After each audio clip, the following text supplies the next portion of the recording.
Hello friends. This is Fictional Vortex. How are you all? So in this video, we will see what if Naruto had the power of Soshi Ōtsutsuki, the god of 6 paths. But before we start, if you want more stuff like this, then be sure to subscribe and like this video. And if possible, share this video with your friends. Now let's start the story. It was another beautiful day in the village hidden in the leaves, otherwise known as Konohagakure. The civilians were all busy going about their daily lives. Shinobi patrols were around making sure the peace was kept. There were birds chirping cheerfully. Now the scene switches to a training ground in one of the largest clan compounds in Konoha, second only to the Hyuga compound, the Uzumaki Namikaze Niji compound. There were 4 people in the training grounds of the compound, all of them female. The adults were watching the progress of the children. The adults were 2 gorgeous women who easily matched Tsunade in figure, size and beauty. The woman on the left had bright fiery red hair common to her clan that flowed down to her ankles. It had some golden blonde streaks in it, fair skin tone, and a slender feminine figure. Her eyes were a beautiful exotic blue-violet mixed color. She wore a B.I.G.E. high-collared sleeveless blouse over a green house dress. A black hair clip was in her hair on the left side of her head. A black wristband was on her left fist, and she wore lavender shinobi sandals. This young goddess was named Mito Uzumaki Namikaze Niji. She was the daughter of the late 4th Hokage Minato Namikaze and the late red hot-blooded habanero Kushina Uzumaki Namikaze. She was he 5th Hokage and first ever female Kage. Mito was trained to her limits and beyond by her parents when she was a little girl and was in the academy. She was named Mito after her mother's distant relative Mito Uzumaki Senju, the first Hokage's wife, who was also her godmother Tsunade's own grandmother. Her father's sensei and her godfather, the toad sage Jiraiya, had come up with the name Naruto. While her mother had been pregnant with her, while eating ramen after his character in the only non-perverted book he ever wrote, Tale of an Utterly Gusty Shinobi, where the main male character was a ninja named Naruto. But Kushina, forever thankful to her late distant clan relative Mito for all she'd done for her, decided to name her soon-to-be-born daughter after her instead. Mito's birth was rather tough for her mother. Since Kushina was a female Jinchuriki, the second Jinchuriki of the 9-tailed fox, having been chosen after the elder Mito had grown too old to contain it anymore. Thankfully her father, godmother, and godfather were all there to help her mother and the birth was successful. Her father and godfather were even able to re-strengthen the seal after Kushina gave birth. Mito, as she grew, was the kindest, sweetest, most loving girl anyone could ever meet in their lives. Her bright, cheery attitude could lighten even the darkest of moods up. But even in spite that, she was found to be a shinobi prodigy on par with Kakashi Hatake, or rather even her own father, in learning capabilities. Mito easily learned and mastered everything her parents and godparents trained her in, and had even inherited her mother's unique chakra, much to Kushina's great delight. She was a mistress in Fuinjutsu, which wasn't surprising given the Uzumaki were hailed for their affinity of sealing techniques. She had learned and mastered her father's Rasengan within a week's time. She even managed to complete it, something he couldn't even do, adding her wind and water affinities to it, and created the wind style and water style Rasengans. Tsunade was even able to teach her to use her chakra-enhanced strength, and it helped. Mito also inherited her mother's own raw physical strength as well. Mito graduated the academy after only a single year at age 5, just like Kakashi had years prior, and was put in a team under her mother's guidance as her sensei. Her teammates were Itachi Uchiha and Hitomi Hyuga. Hinata and Hanabi's OC elder sister think RTN Hinata for her looks. They quickly rose through the ranks, each of them becoming chunin after showing their skills and intelligence in their first chunin exams. Mito became her godfather's apprentice afterwards, but Jiraiya was warned, threatened by her mother and godmother, that if she was corrupted by his perverted ways, then he would relive the time Tsunade caught him peeping in the hot springs. So under that threat, Jiraiya made sure to train Mito fully and not do his research. Mito quickly rose up in the ninja ranks, becoming one of the strongest kunoichi in history, right up there with her mother Kushina and godmother Tsunade, if not surpassing their own skills. Mito found out she was pregnant with 3 children developing. The first, to her shock and delight, would be a boy. The other 2 were found to be girls. She would be having 3 children, not just 1 or 2. Kushina was also happy. Here she would have 3 beautiful grandchildren to spoil. though she did amuse her daughter by freaking out at becoming a grandmother at her still young age. Minato did a very shocking thing. He fainted, much to both his wife's and daughter's amusement. Mito only told her closest comrades about her pregnancy. They were thrilled their friend would be a mother, as Hitomi always felt her sister figure would be a wonderful mother, just like Mito's mother Kushina and her own mother Hisana Hyuga were very good mothers, the epitome of what true mothers should be. 9 months later, Mito was due to give birth and gave birth to 3 beautiful children, a son first, then and a few minutes after she birthed 2 daughters. She had her father, mother, and godparents with her and her wife in a private location in the village. Her son had white hair which was really long, and his eyes were surprisingly white and featureless, just like the Hyuga clan eyes, which confused them to why he had those eyes, and he also had 2 horn-like extensions coming out of the top of his head. He was also found to have incredibly massive and bright chakra even for one born of the Uzumaki clan. It was like he was a born Jinchuriki without the tailed beast within him. Mito named her son Soshi since that meant element, and the Niji clan were the original elemental masters. They named their daughters Megumi and Narumi. It was a wonderful time. But then something bad happened. A mysterious masked man with the Uchiha Dojutsu had stealthily appeared and then kidnapped Mito's mother Kushina. He was able to break Kushina's seal, to their shock and horror unleashing the dangerous 9-tailed fox. With it under his control, he went into the village while Mito's father Minato left a shadow clone with her weakened mother.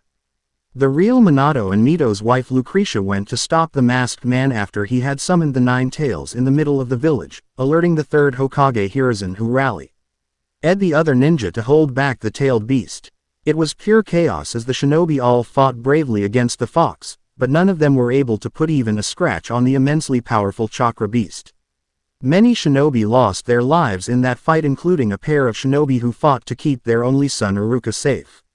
But Hiruzen, with the help of some of the other clan heads, were able to push the 9 tails outside of the village.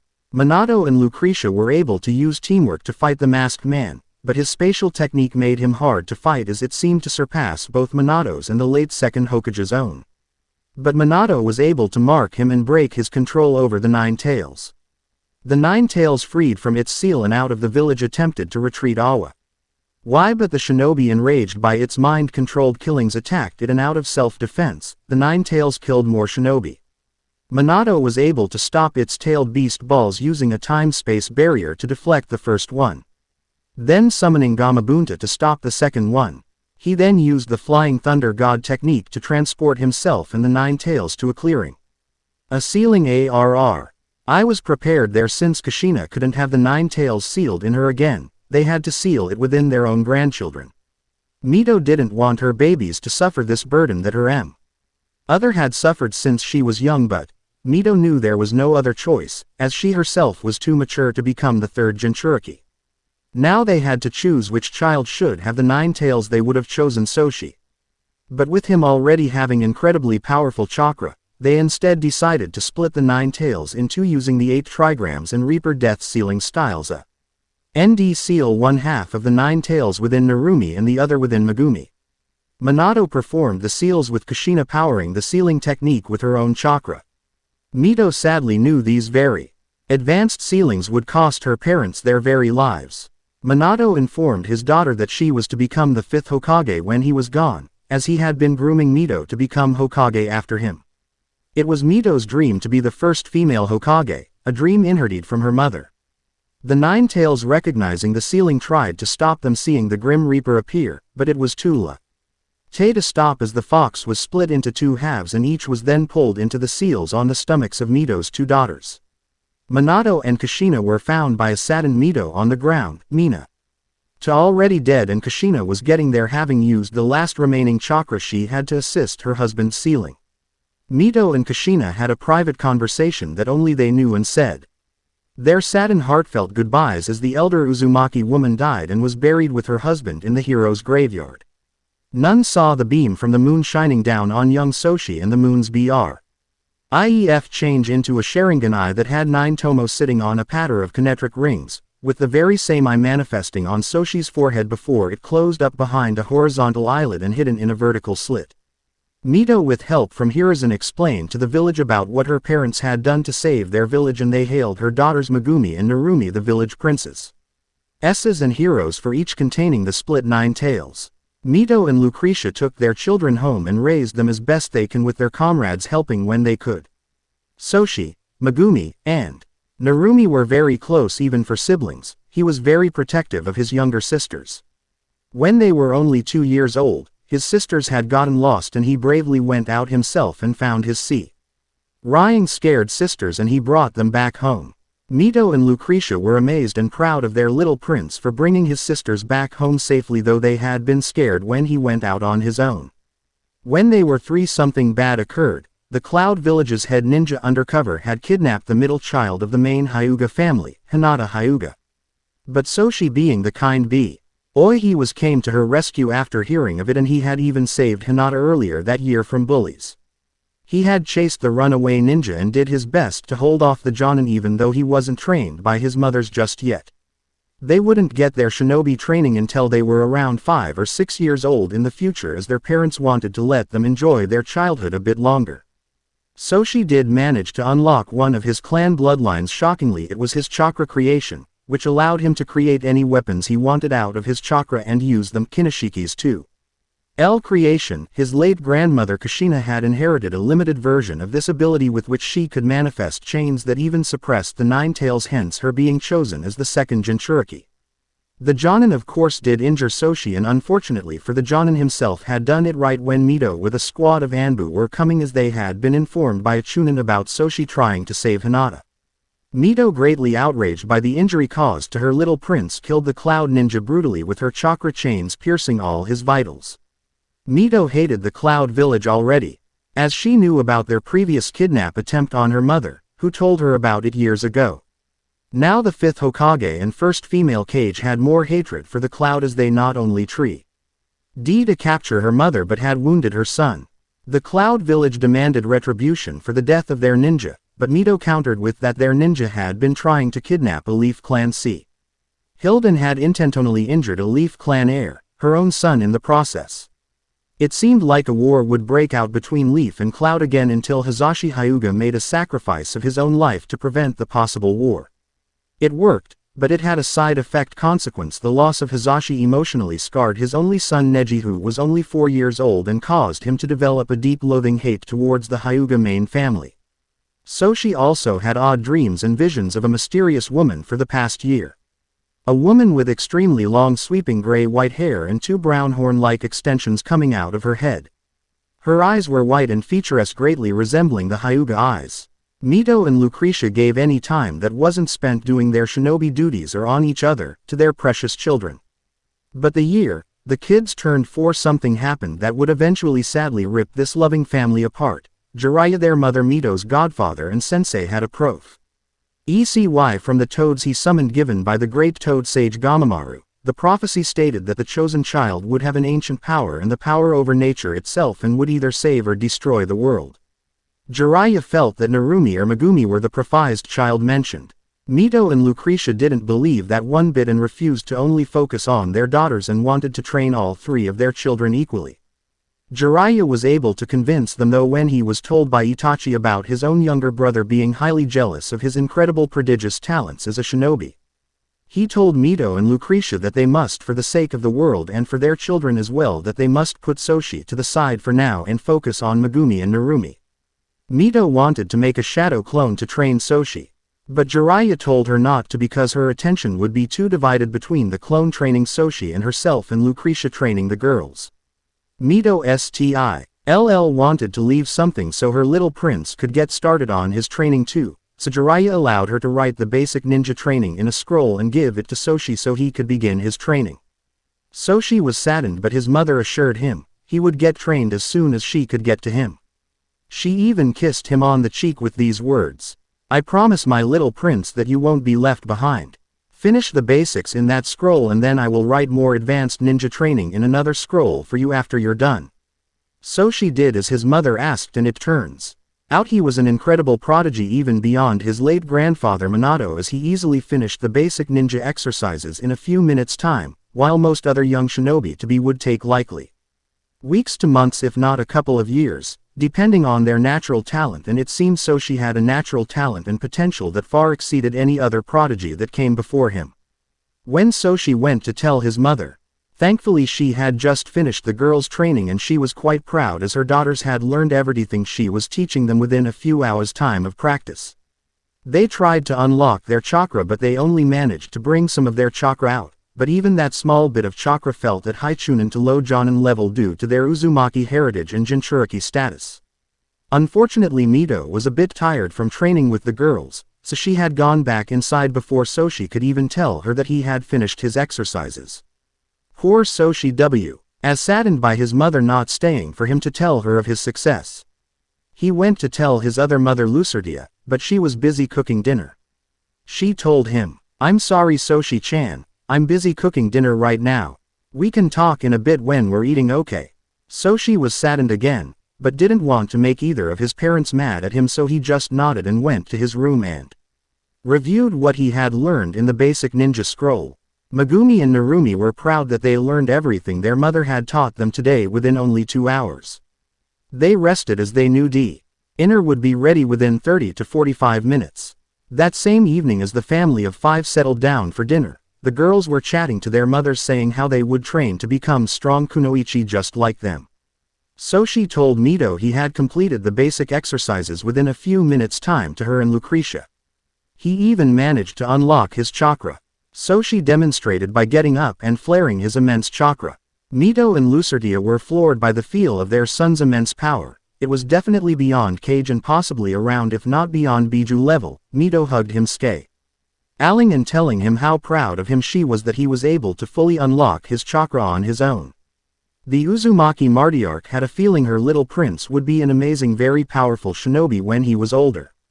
Megumi and Narumi were both equally envious and awed at their brother's prodigious talent. Little did they know that the envy would grow and fester into something more ugly and same them their loving familial relationship with their brother in the future, as the future attention they would receive would soon cause them to grow superiority complexes that would need to be utterly crushed by a big defeat to fix them. After dinner, the family all went to bed after Mito had written some new more advanced training instructions for her son to learn and master the next day and place the scroll on his bedside table and kissed his forehead as he slept. The sisters were sleeping as they were unaware of their envy festering at their brother unlocking his chakra on his own without help while they had to have their mother help them and they still weren't able to fully bring out their chakra yet, Megumi being closer than her sister Narumi at fully unlocking her chakra. The following day, Mito and Lucretia took the girls out to the training ground to train them, and again Soshi mastered the lessons his mother wrote for him in a matter of several minutes, again showing what a young prodigy he was. Unfortunately this time Soshi didn't even get a chance to tell his mother he had mastered those exercises just as quickly. Now they were starting to focus more on the girls. Things then sadly changed for Soshi for the worst. By the following year when they turned 5, Jiraiya began to assist Mito and Lucretia in training the girls and they were able to fully unlock their chakra. Unfortunately, and to be expected as Jinchuriki, despite being girls, they would have a bit more trouble than most kunoichi at controlling their immense chakra, so they did need a lot more attention and help, and whenever they went out in the village, the people would praise the princesses of Konoha, causing them to start developing very bad egos, especially when they befriended the other clan children and forbid them from playing with Soshi. Much to his shock and sadness, and even worse, Megumi and Narumi began to play mean-spirited immature pranks on the village with the Inuzuka air Kiba, and Soshi was blamed for them, despite him not doing the pranks at all. Even Mito and Lucretia had sadly changed their once loving attitudes towards him after hearing of him causing trouble, despite the fact there was no actual viable proof of the claims.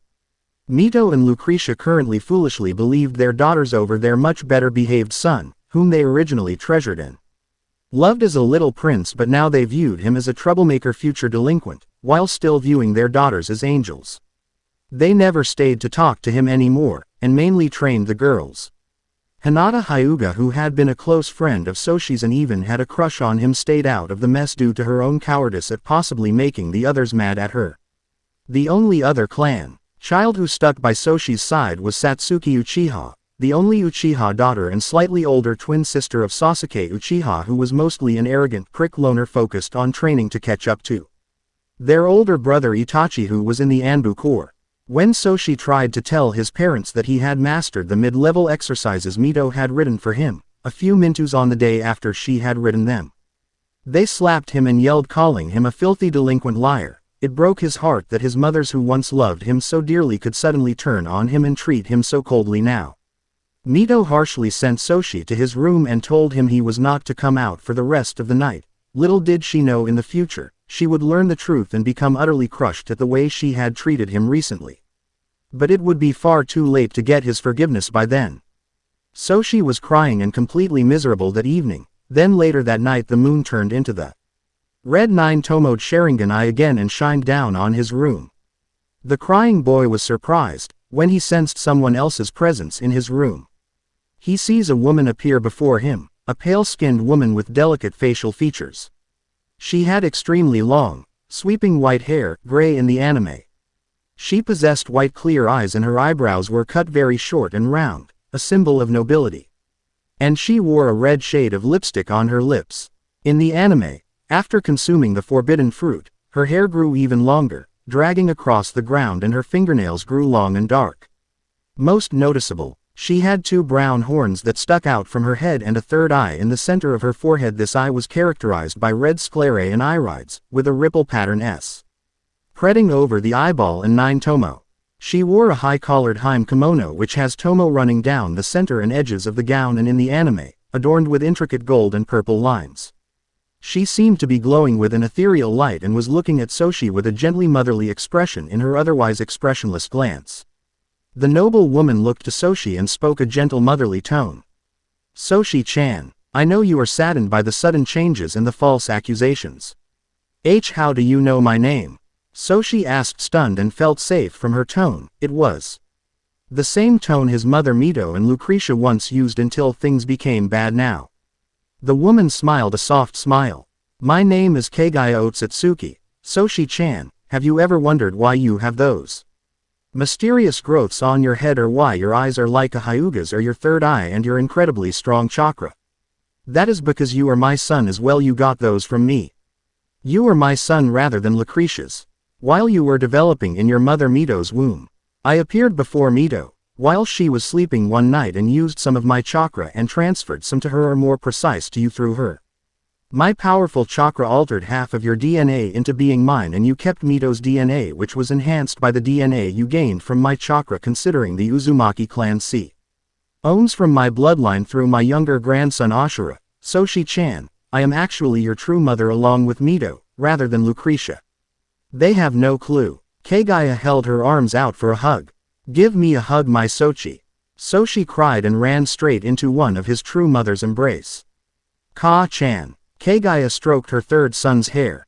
I'm going to help you, Soshi-chan. You will learn abilities that no other shinobi can ever use without the right body or eyes. Several of the abilities that you get from me predate all known bloodlines in the elemental nations.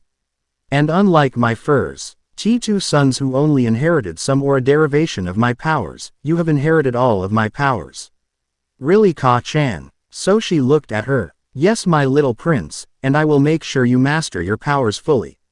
Kagaya said, stroking her son's long hair that was so much like her own. I'm ready to begin, Ka-chan, Soshi said with a smile at hearing the prince title that his other mother Mito used to use. Kagaya with a wave of her hand put a unique time-space barrier dimension around the room that would prevent the others in the household from sensing anything.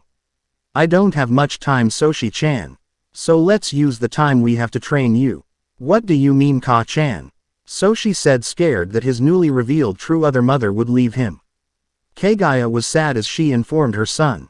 I am currently sealed away, Soshi-chan, because of my elder sons, your older half-brothers Hagoromo and Hamura, but they had no choice as I was corrupted back then. My power and status went to my head and corrupted me. When I was sealed away by them, I was freed from the corruption. My spirit is able to get free every full moon recently, but it won't be long before I am called back. Let's start my training, Ka-chan. Soshi said, determined to get the most out of this time with his mother.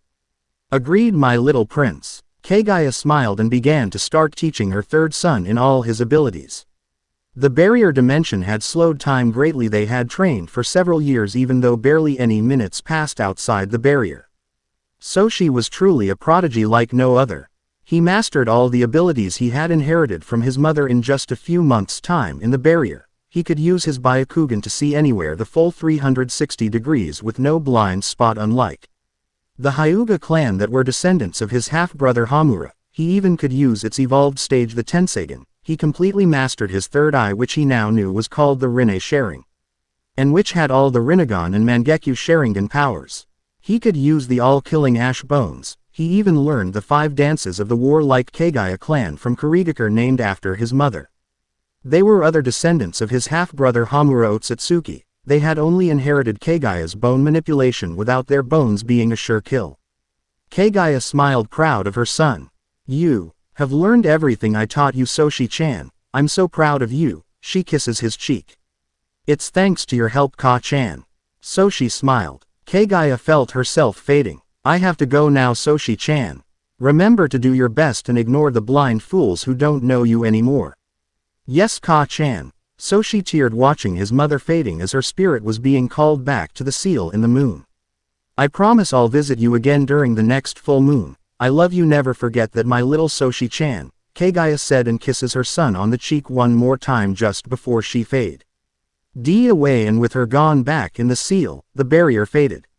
Soshi then did some meditation, suppressing his immense chakra as his tears ceased.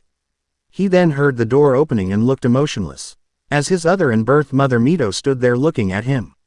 She had calmed down and realized maybe she was a bit too harsh on him earlier, and the thought made her heart feel a sharp pain. "Have you learned your lesson about lying, Soshi? If you have, you may come out now." Mito looked to her son with a soft yet stern look. "Yes, I have, mother," was Soshi's cold, emotionless response as he walks past her without another word, and for a little while, Mito's blue-violet eyes widened in shock at his response and how he looked at her with no feelings in his eyes whatsoever. Mito felt a new deep, cutting, hard pain in her heart. But she put it out of her mind, but it didn't leave her mind. No, rather the pain stayed and buried itself within her subconscious and would haunt her for the next couple of years, especially in her sleep. 3 years later, things have changed again for the two matriarchs of the Uzumaki Namikaze Niji family. Mito was cooking breakfast for her family, but her thoughts kept going to her only son Soshi, whom she had wronged for the past 3 years. The children were now 8 and would be starting the ninja academy today along with the other clan children. Mito ared as she remembered the horrid way she had treated her little prince the past 3 years, and the results were now. He looks at them like they were less than dirt to him. "Soshi-chan. Mommy's sorry. She's so very sorry. Please give mommy a second chance. I just can't stand seeing you looking at me like I'm nothing to you.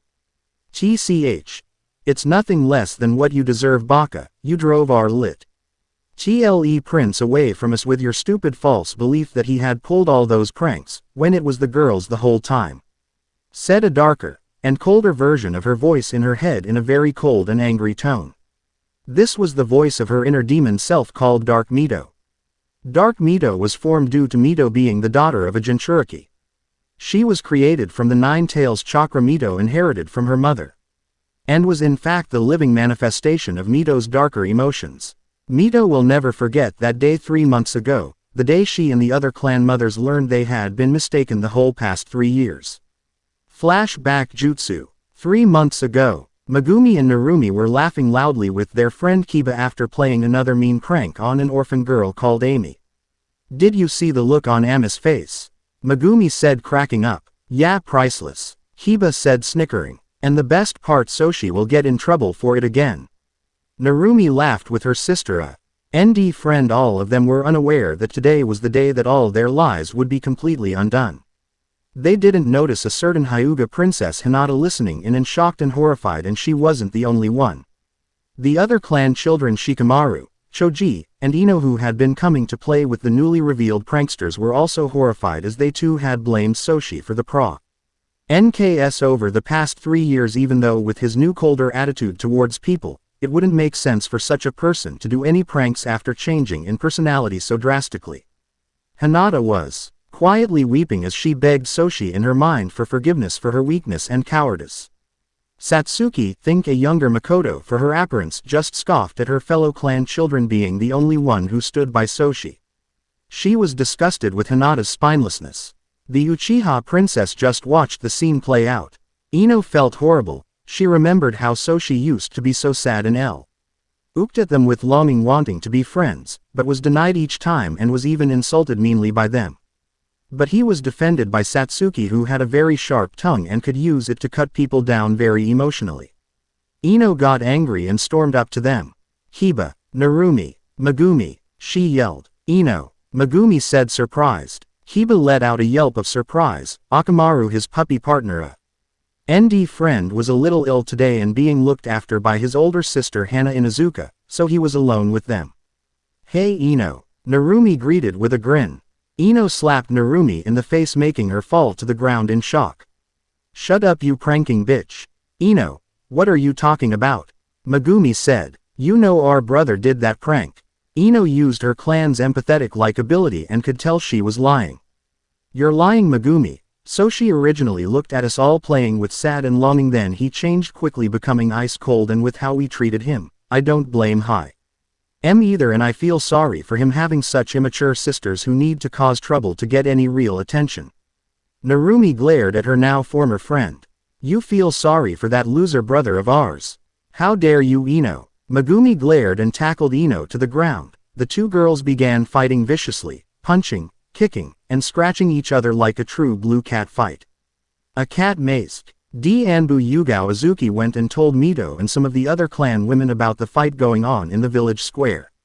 Mito, along with Ino's mother Inaka and Kiba's mother Sume, all appeared via Shu Enshin and saw Ino and Megumi brawling on the ground, slapping and hitting each other. Ino's mother Inaka and Mito quickly grabbed and separated their respective daughter from the other. "Ino-chan, what are you doing?" Inaka asked. "Megumi-chan, what is all this fighting about?" Mito asked her daughter. "She, Kiba, and Narumi have pranked Amy earlier today," Ino said, glaring at her former friend. "What?" Sume growled and glared at her now pale, shaking son. Sume has an animalistic look similar to that of her son Kiba. She has long, spiky, untamed brown hair, vertical slit-like pupils, elongated canine teeth and nails. She also has the clan fang markings on her cheeks as well as markings over her eyes and a dark shade of purple lipstick. She wears the standard outfit of a Konoha shinobi, consisting of flak jacket and a black suit underneath with the sleeves rolled up and bandages around her legs. "Kiba, what is this I'm hearing about you pranking?" Kiba was sweating and shaking, scared of his mother's angry look. Also, not only that, but they were the true ones behind all the pranks that happened in the last 3 years.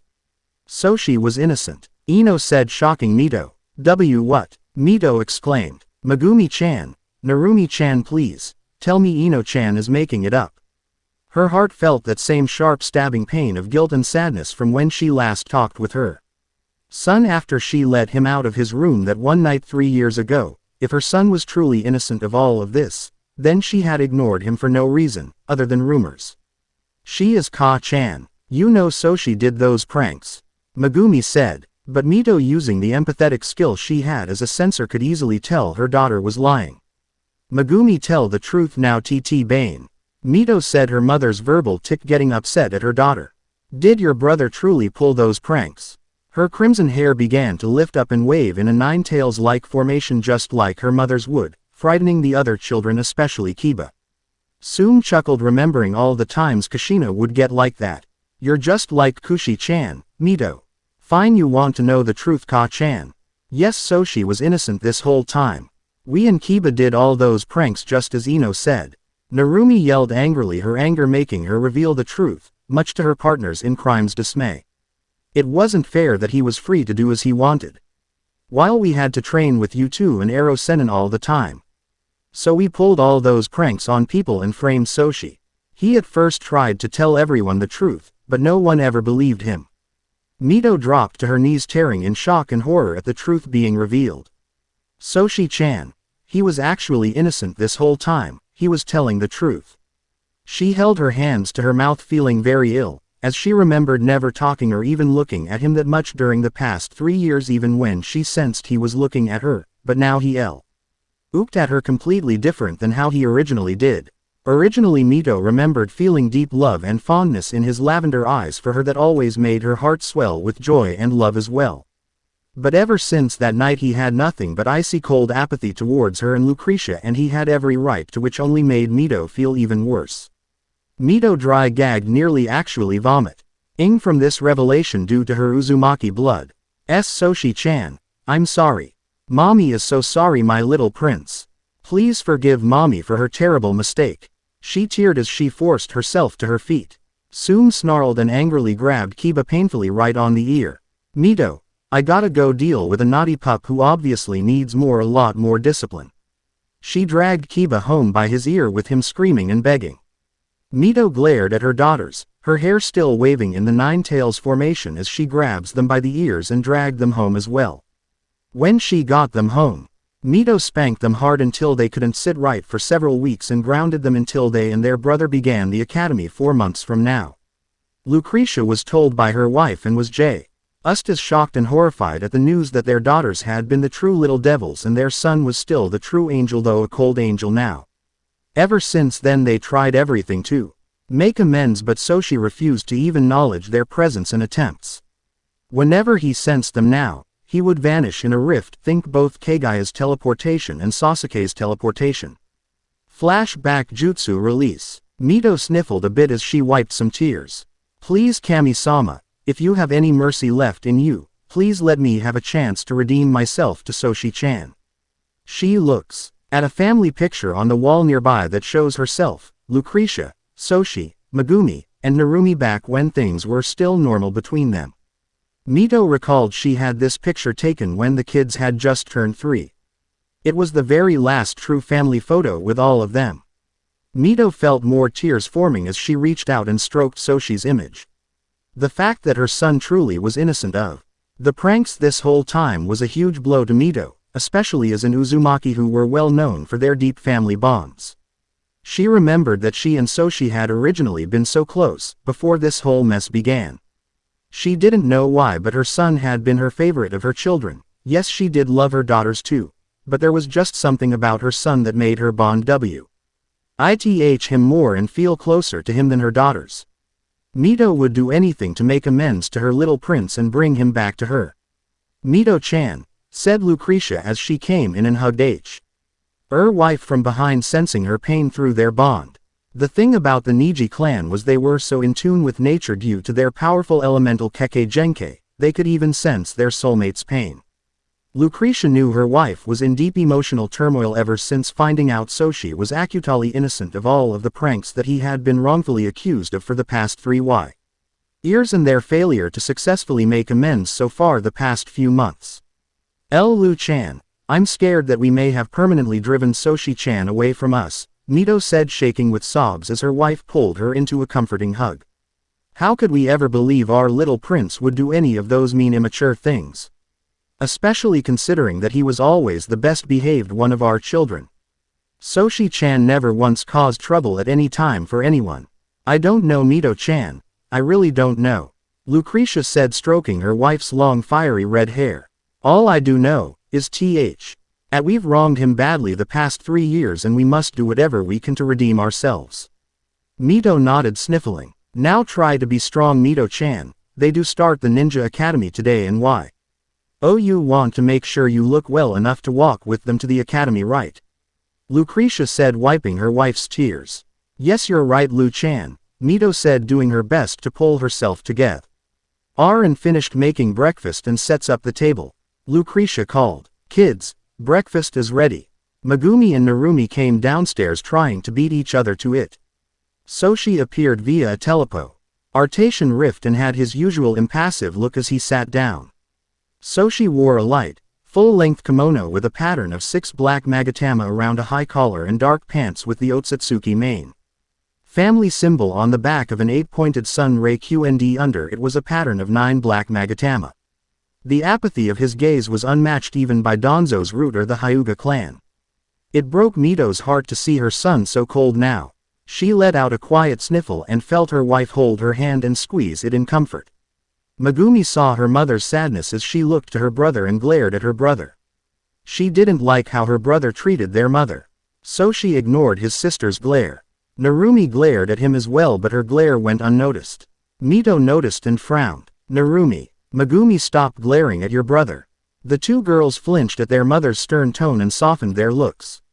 They knew their mother was still upset at them for lying the past 3 years getting their brother in trouble for no reason. The family ate silently, the family conversations having been over for 4 years. After breakfast, Soshi took his own dishes to the sink. Soshi-chan, I can do those, Mito offered. But Soshi didn't respond and just started the water and picked up a rag washing his own dishes. Mito looked down, tears falling at her son just completely ignoring her. Hey, Ka-chan was talking to you. Narumi yelled angrily at her brother who just completely ignored her. She growled, don't you ignore me, you tem. She threw her plate at her brother to Mito's shock. Soshi stopped washing his dishes after rinsing and drying them. He put them away with his eyes closed and then held one hand out catching Narumi's plate without even looking. He didn't even need to activate his Byakugan. His skills and reflexes were beyond any living or dead shinobi's. Mito was shocked and awed. Soshi-chan. His reflexes are amazing. It's like he's a Hyuga but even better. Megumi and Narumi were shocked by their brother's incredible reflexes. Lucretia also was stunned. Mito watched her son teleport out of the room. Soshi-chan. She bit her lip and looked down. Megumi and Narumi glared at their brother's original location. Soshi was outside as he walked to the academy alone. He got the attention of several villagers who saw his kimono wick. Was very similar to the Hyuga clan robes. They looked at him with respect now as they felt he was a brave young man for taking the blame for pranks even if he didn't do them. Soshi completely ignored the fools as he walks towards the academy. Mito and Lucretia were walking out of the compound next with their daughters Megumi and Narumi. They see Soshi already far ahead. Narumi huffed. That tem thinks he's too good to walk with us. Mito smacked her daughter upside the head. Don't call your brother a tem, Narumi. Narumi rubbed where her mother smacked her, grumbling as she Megumi walked with them to the academy. They eventually arrived where they saw Soshi talking to the headmaster of the academy. What Mito and Lucretia heard really shocked and hurt them, driving me just how far their son had pushed himself away from them thanks to their stupidity in the past 3 years. So Soshi-san, you say your name is Soshi Ōtsutsuki now?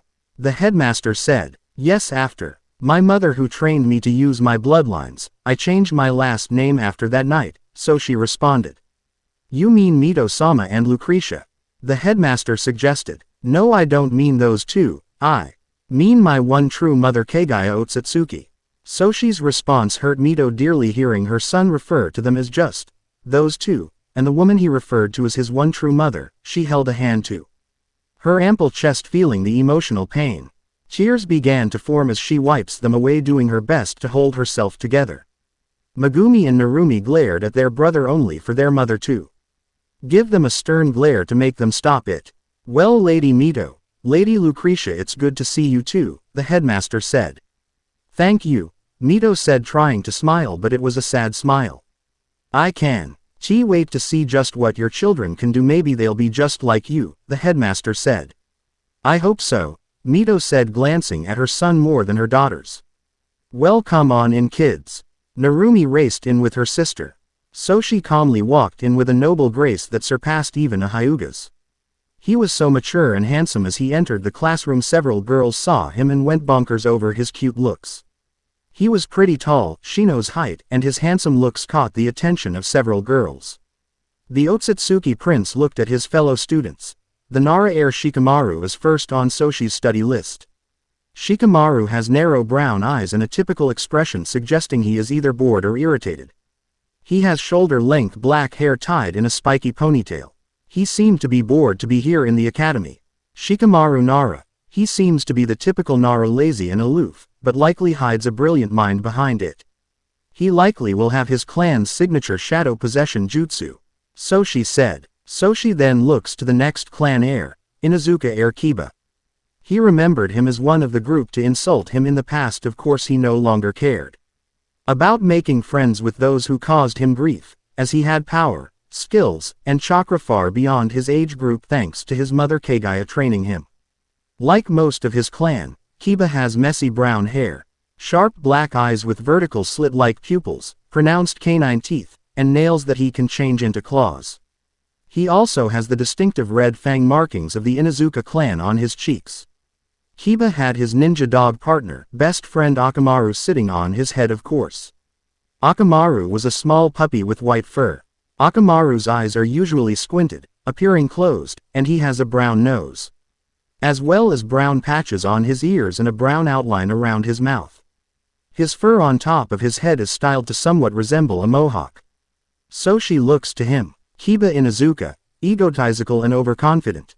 His clan are known for having enhanced sense of smell and can communicate with dogs. He likely has his clan taijutsu style down with at least one technique since soon. Inuzuka would in no way let her son go unprepared for his future as a shinobi. He then looked to the next heir, the Aburame clan heir Shino. Shino is a fair-skinned boy and the tallest member of his class. He has dark, bushy, brown hair. In all of Shino's appearances, he has been shown wearing his signature round and dark glasses. Shino Aburame, he is a calm, collected, silent person. His clan makes a pact with specialized chakra-eating insects and allows them to use their bodies as a hive and feed off their chakra, and in return the insects fight with them. He is one I can get along with.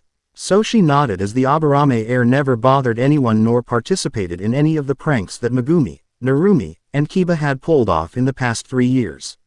Soshi turns his attention to the next clan heir. Choji Akamichi, a chubby boy, with brown spiky hair and swirls on his face. Choji Akamichi, a kind boy who has his clan's unique physique, he likely can use his clan's expansion technique. The next male clan member besides Soshi himself was Sasuke Uchiha. He has black eyes and spiky black hair with a blue tint. Sasuke's hair hung over his face as bangs. Soshi WNED noticing the darkness in Sasuke's chakra. Sasuke Uchiha, the younger brother of Itachi Uchiha and twin of Satsuki Uchiha. The Uchiha clan possesses mostly yin and fire style techniques and Edo Jutsu Sharingan, which is derived from the Rinne Sharingan both mother and I possess. He seems to be power hungry and feels he is the strongest amongst us. Soshi looked away from him. Soshi then studies the girls in class. The first female clan heir was Ino Yamanaka. Ino has fair skin, blue eyes, and long platinum blonde hair worn in a ponytail, with bangs framing the right side of her face. Ino Yamanaka, she is the heiress of the Yamanaka clan, a clan known for the ability to possess the minds and bodies of their foes. Judging from the way she eyes Sasuke Uchiha and then looked at me, she looks like a fangirl. Soshi scowled, looking disgusted, as his mother Kagaya was the epitome of what a strong clanswoman was like, and the fact a clan heiress was a fangirl of all things disgusted him. Soshi looks away from Ino and looks to the next girl from a clan, Satsuki Uchiha, older twin sister to Sasuke Uchiha. She looked just like a younger version of her mother Makoto Uchiha. Satsuki Uchiha, she will be second to be heir after Itachi becomes the head of the Uchiha clan. She is nothing like her brother and is one of my only friends my age. He gave a small smile to Satsuki, who noticed and returns the smile. Soshi looks to the Hyuga girl Hinata. As a Hyuga, Hinata possesses the Byakugan, giving her featureless white eyes. The anime depicts them with tinges of lavender. She has dark blue hair that she keeps in a hime cut. Her hair is short, kept just above her forehead with chin-length strands framing her face. Hinata Hyuga, her clan like mine, the Ōtsutsuki posses the Byakugan. The Hyuga clan are descendants of my elder half-brother Hamura. They use a fighting style called the Gentle Fist, which allows them to seal off the chakra of their opponents and even inflict internal damage. Hinata is a timid, shy girl who likely will hold back, and the rest of the Hyuga clan are arrogant and think themselves superior to everyone else. Pathetic that this is what became of Hamura's lineage. Because Soshi was Kagaya's third son and the only known Ōtsutsuki male, he was the heir of the clan. Soshi looks to the next girl, Sakura Haruno. Sakura had fair skin, green eyes, and pink hair. She wore a red ribbon in her hair which showed her abnormally big forehead. Sakura Haruno, she is only here to be with the Uchiha. She is utterly pathetic and is not worth even keeping an eye on.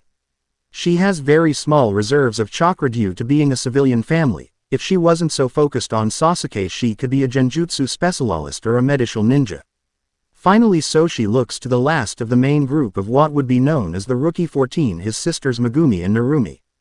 Megumi and Narumi are descendants of the Uzumaki clan from our mother. Mito, which were known for having incredibly strong vitality and longevity as well as incredibly high reserves of chakra. Their reserves of chakra are increased further by being the dual Jinchuriki of the split nine-tailed fox. Of course that power is no threat to me considering Mother is the 10 tails, that fox is nothing but a small piece of Mother's chakra. With his assessment of his classmates done, Soshi turns his attention to the front as two chunin appear. The first one was a man of average height and build. He has black hair, brown in the anime, that he keeps in a ponytail. Dark eyes and a scar that runs across the bridge of his nose, which he has had since his youth. He wears the standard Konoha shinobi outfit complete with forehead protector, sandals, and flak jacket. His sleeves are also rolled up about 1/4 way. The other chunin has white shoulder-length hair with a slight hint of blue to it and green eyes. He wore the standard attire of the Konoha nin, which included flak jacket and forehead protector that he wore like a bandana. The brown-skinned chunin spoke with a kind smile. "Hello there, I am Iruka Yumino, and this is my assistant Mizuki. We will be your chunin instructors for the next couple of years. I promise that Mizuki and I will teach all of you the ways of a true Konoha ninja." 4 years have passed since Soshi and his sisters entered the academy. A lot of things have happened since then. A tragedy occurred called the Uchiha clan massacre. Itachi Uchiha, Satsuki's and Sasuke's older brother, slaughtered almost the entire Uchiha CL. And only leaving them and their mother Makoto alive. The reason why Itachi killed his clan was because they were planning a coup that would have forced Mito to have the entire clan killed off, a coup F. Rom, the strongest clan in Konoha, would be a disaster worse than the Kyuubi attack 12 years ago. Originally Shisui Uchiha was given the okay by the elder and former 3rd Hokage Hiruzen Sarutobi and, of course, the 5th Hokage Mito to use his powerful Mangekyo Genjutsu, the Koto Amatsukami, on Itachi's father Fugaku, which would have made the coup end without any of them having to die, but the greedy hungry elder Danzo Shimura ambushed Shisui with some of his best Nei soldiers. He was aiming to obtain Shisui's eyes to use them for his own goal of controlling the Kyuubi halves within Megumi and Narumi. But Shisui showed why he was the strongest Uchiha since the infamous Madara, being stronger than even his best friend Itachi, and easily wiped the Nei soldiers out with his speed and was able to easily hold his own against the older, more experienced Danzo. Danzo was only able to steal one of Shisui's eyes by a sneak attack, after he revealed he possessed an implanted Sharingan eye himself. Shisui was saved from losing his other eye by Itachi, but sadly he had taken a lot of damage during his fight with Danzo and took out his remaining eye and gave it to Itachi, and another gift was that Shisui committed suicide willingly to awaken Itachi's own Mangekyo Sharingan. Itachi had no choice but to slaughter his entire clan. He was helped by the masked Uchiha who caused the Kyuubi attack. Itachi killed his father and every other Uchiha member, leaving only his younger siblings and their mother alive. He told a little lie to Sasuke, claiming to have killed Shisui and the clan to test his own capabilities, even using his Tsukuyomi Genjutsu on him. Itachi did, however, tell the actual truth to his sister Satsuki, since she was more like their mother Makoto, who had never agreed with the coup, and Satsuki vowed to bring honor to the clan and never reveal the truth. She also promised to keep an eye on their brother Sasuke, and if he were to fall into the clan's curse of hatred, to kill him off. The trauma of what the village forced her big brother to do caused Satsuki to awaken her own Sharingan, and just like when Itachi first activated his, Satsuki's Sharingan was activated at 2 tomo each already.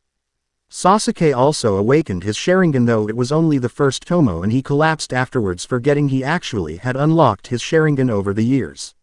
Soshi was the top student of the academy, the #1 rookie. He scored first and perfect in all subjects and was the strongest student, surpassing his own grandfather Minato, Kakashi and Itachi's records.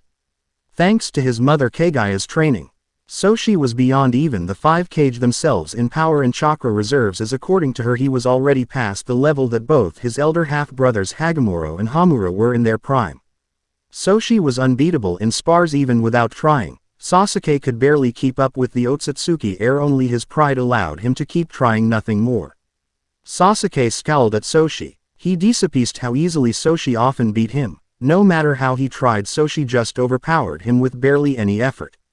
Sasuke wears a navy blue, short-sleeved shirt with a high collar, white shorts, and white arm warmers. Sasuke was still one of the strongest and most talented students and still had fangirls, but not as many as he used to, as many of them now were obsessed with Soshi. He still remembered the first spar between them when Iruka and Mizuki first began to teach them the ninja ways. He had been humiliated and he stupidly tried to use his fire jutsu against him, the 5th Hokage's son. Flashback jutsu 3 years ago. The next students to spar are Sasuke Uchiha. Iruka spoke as several fangirls cheered. Yay, Sasuke-kun's next. Go Sasuke-kun. You're the best Sasuke-kun. Sasuke walked up with his usual arrogant look.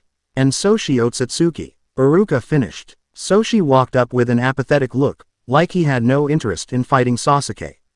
Satsuki spoke. Do your best Soshi-kun. She had a deep affection towards Soshi since before the academy, as they were best friends. She even knew of his previous mistreatment by his so-called family and was disgusted at them for it. How could they believe a boy as well-behaved and mentally mature as Soshi would ever pull any immature pranks? She also hated what Sasuke was becoming in remembered the promise she made to her big brother Itachi a few nights ago. Thank you Satsuki, Soshi replied, giving her a small smile that made her and many other girls blush deeply at how even more handsome he looked when smiling. But he only showed his smile to Satsuki, who was his only friend. Sasuke spoke. Ready to lose Ōtsutsuki. You talk a big game Uchiha, you lack the skill to back up your arrogance. Soshi responded with barely any interest. Sasuke snarled as it reminded him of Itachi just brushing him off in the past, and he hated being reminded of his traitorous brother. I'll show you the power of a true elite. Alright, taijutsu sparring only, no ninjutsu if you have any, Iruka explained. Both combatants ready. He brought his arm up. Soshi looked emotionless as he faced Sasuke.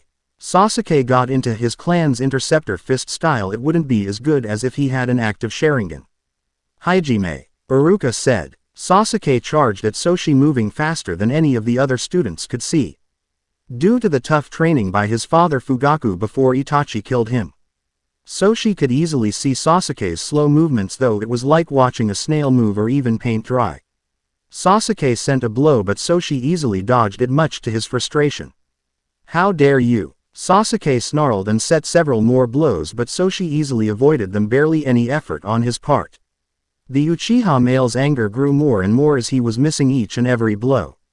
How can this nobody who never got trained like his sisters dodge me so easily? He's nothing but a loser whose parents didn't even want to train him. I'll prove it. Sasuke tried to hit Soshi, but the Ōtsutsuki prince dodged him with barely any effort. Megumi was stunned by her brother's speed. Narumi. Yeah, Narumi said, equally as stunned. Our brother is moving faster than our parents, Megumi said. But how? Our parents never trained him, Narumi replied. I don't know, Megumi responded. Soshi delivered a simple palm thrust to Sasuke's gut, sending him flying back far onto the ground hard. Sasuke groaned in pain as he landed. Hinata was stunned, recognizing it. That's my family's taijutsu. How does Soshi-kun know it? Sasuke growled and was getting very frustrated. He had had enough of being humiliated and went through several hand signs, much to Iruka's shock. Snake right pointing arrow, ram right pointing arrow, monkey right pointing arrow, boar right pointing arrow, horse right pointing arrow, tiger.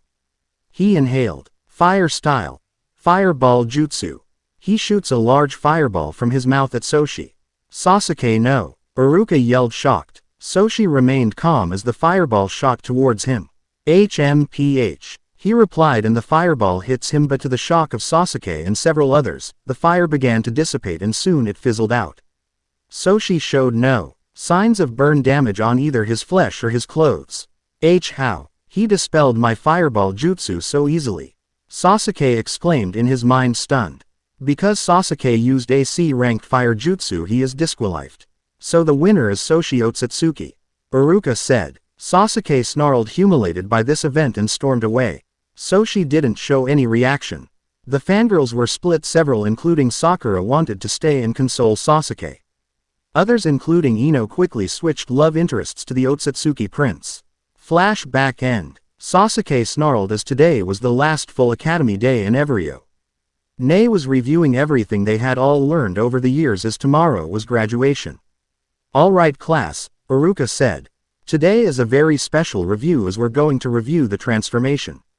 Jutsu and tomorrow is the graduation test which everyone will use the clone jutsu to make 3 clones. The class groaned and lined up. Sakura Haruno, Iruka called. Sakura came up. Sakura wears a red kipao dress without sleeves with slits along the sides accompanied by a zipper and white circular designs.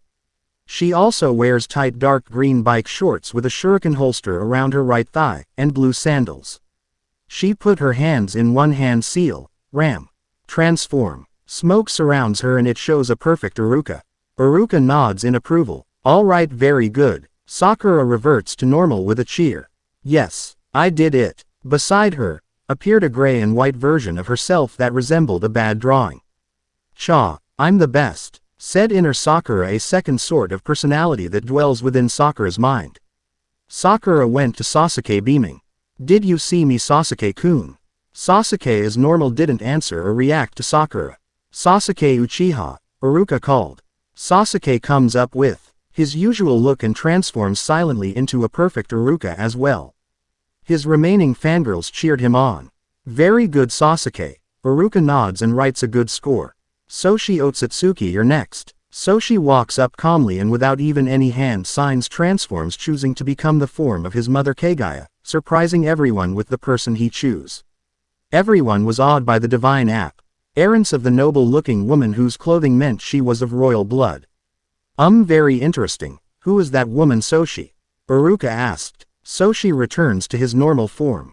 She is my true mother, he replied and walks back to his spot. Megumi and Narumi were surprised. His true mother? What is he talking about? We know who our parents are.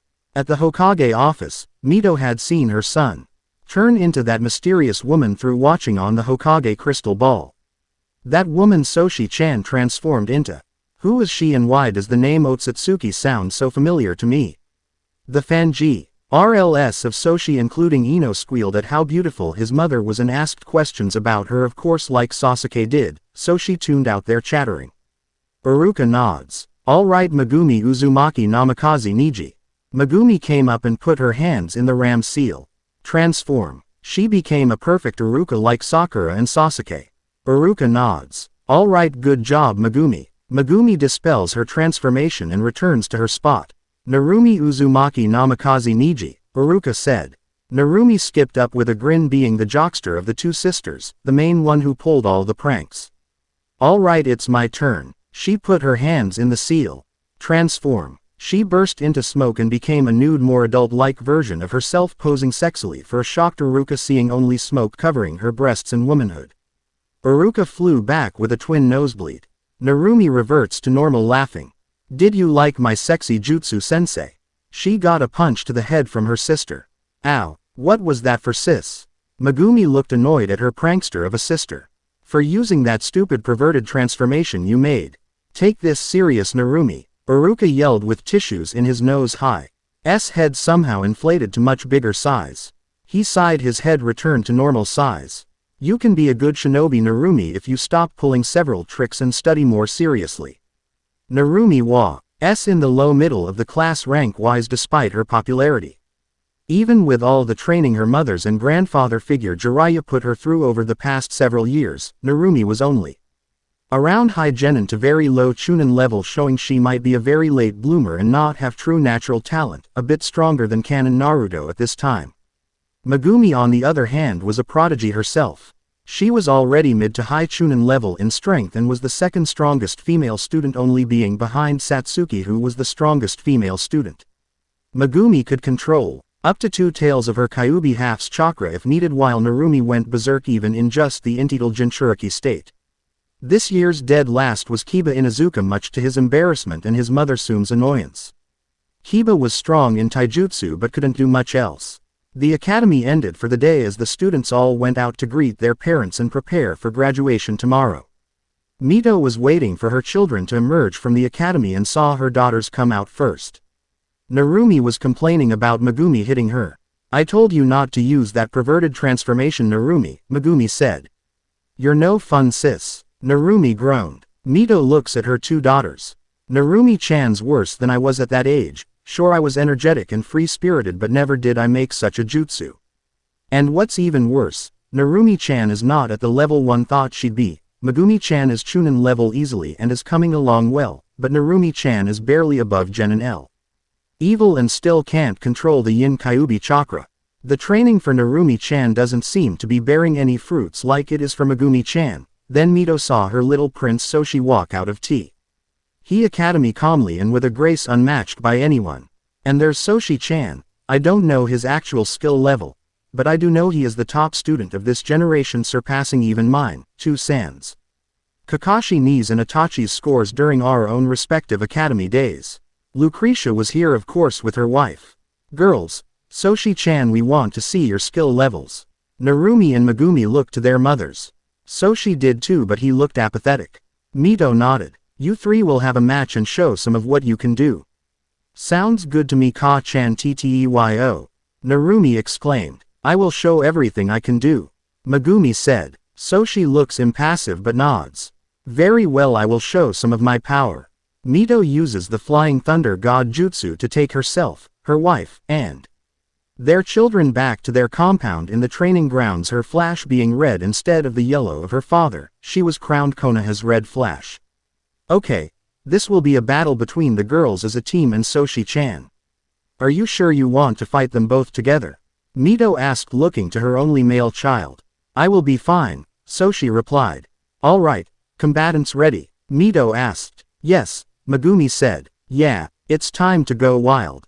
Narumi exclaimed, pumped up. Very well, let me see your limitations, Soshi said in an apathetic tone. Mito nods and held her arm up and brought it down. Hajime. Narumi brought her hands together in a unique seal using her index and middle fingers crossed in a T shape. Shadow Clone Jutsu. In puffs of smoke she created 5 clones of herself. Get him. She and her clones charged a calm Soshi. Soshi calmly let the shadow clones approach and used masterful gentle fist movements, easily takes them down in seconds and dispels each clone. Then he sends Narumi skidding back with a palm thrust. Mito watched her son's movements. Amazing, Soshi-chan took out all those clones with no effort. And he is somehow able to use the gentle fist too. Megumi went through some hand seals. Dog right pointing arrow, horse right pointing arrow, bird. Wind style. Immense breakthrough. She gathered chakra in her stomach and expelled a powerful gust of wind from her mouth. Soshi held his hand out and stopped the wind, absorbing it. I am immune to ninjutsu. Megumi was surprised. He stopped my wind jutsu. I believe it is my turn, Soshi said and sent several spiraling drills of water flying at Megumi. Mito was stunned by her son's elemental jutsu ability. Soshi-chan used water style. Fang bullet with no hand signs or even a water source nearby, just like the second Hokage could. Megumi barely dodged the drills of water. Narumi made another shadow clone group and drew some shuriken. Take this. She and her clones threw the shuriken at Soshi's.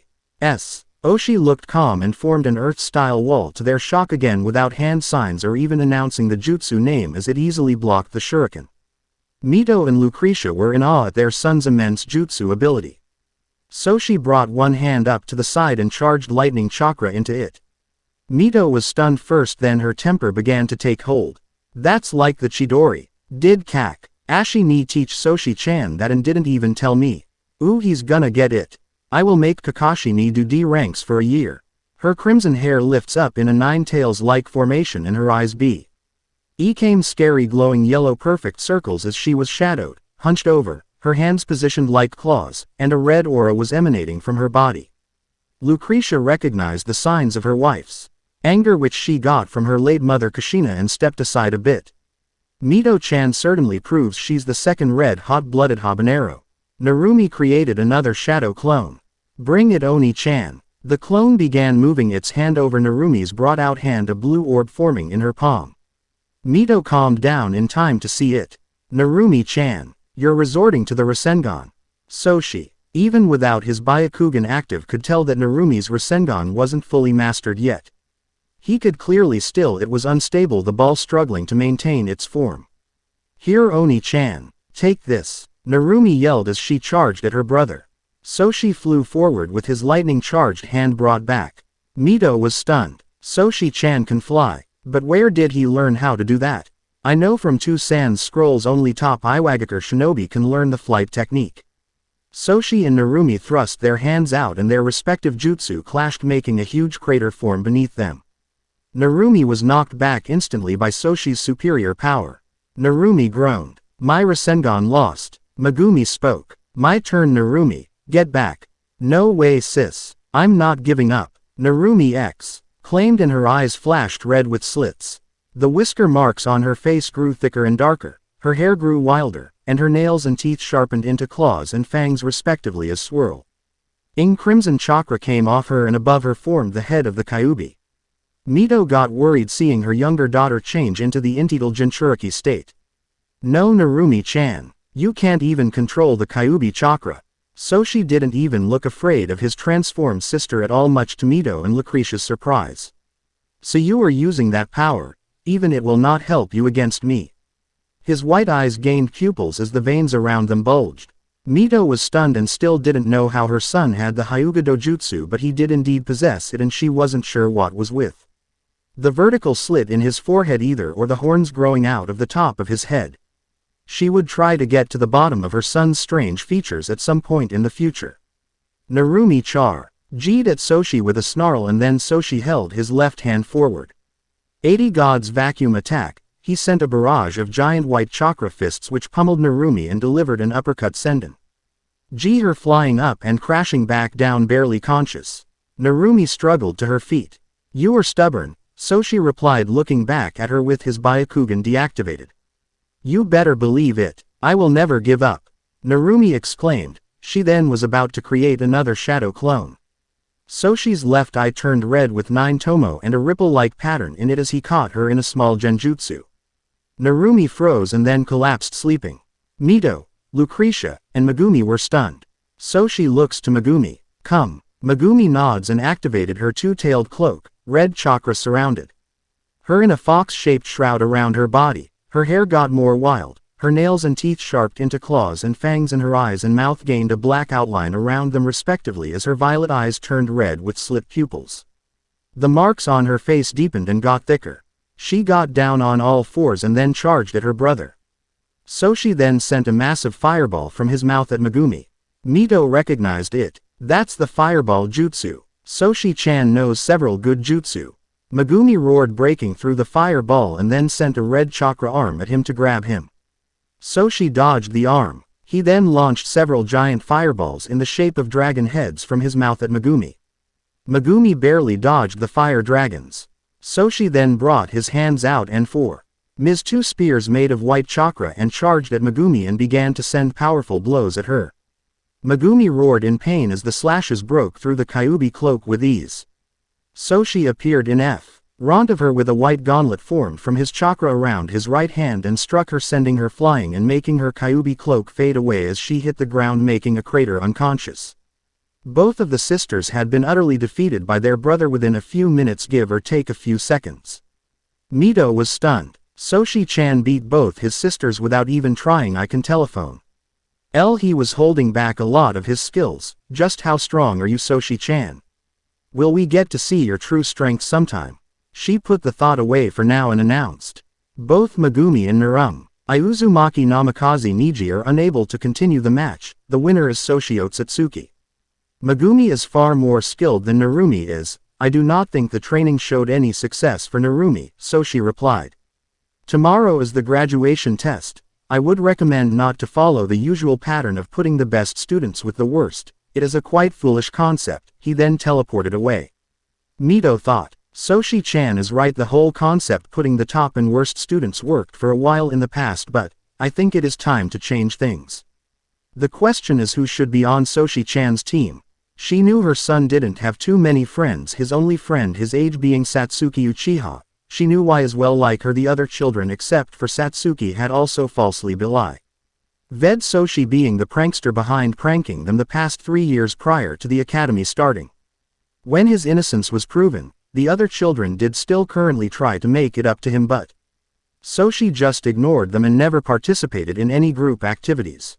Mito was scared. She didn't want her little prince being a loner. Her former teammate Itachi had been a loner except for her, their teammate Hitomi, his best friend Shisui, his mother Makoto, and his sister Satsuki, and he was forced to slaughter a majority of his own clan to prevent a coup from happening. Mito would call a meeting for the Jonin to decide which of them would train her children and what team her children would be on. With Soshi, Soshi went into a portal to go take down a bandit gang that he heard was lurking around the village. He exited the portal in the sky above the forest and saw several muscular men with typical bandit clothes and weaponry such as knives or axes prowling around. They were Ying in wait to take down genin teams who were sent on missions. Soshi floated in the air above the bandit gang. Soshi then sprouted bone pikes from his back and held his hands down at them. 2 bone spears protruded out of his palms and then he fires them, hitting the leader and his second in command. What the bandit leader said, and to his shock felt his body rotting and cracking. What's happening? He screamed along with his now scared men as he turned to dust and blew away in the breeze, his second in command soon following him in death. Soshi then opens some portals arrow the bandits and fires more bone pikes into them, the bandits all being hit and dying instantly. Good job Soshi-chan, you killed those scum so expertly, and thanks to the all-killing Ash Bones Abel. To completely reduce its target to dust, no evidence was left, Kagaya said in his mind in a loving proud tone. Soshi, due to his connection to Kagaya as her third son, they had a connection even with her sealed. So they could talk like the other Biju could with their Jinchuriki. He planned to put her back into her earthly remains, then perform the Rinne rebirth.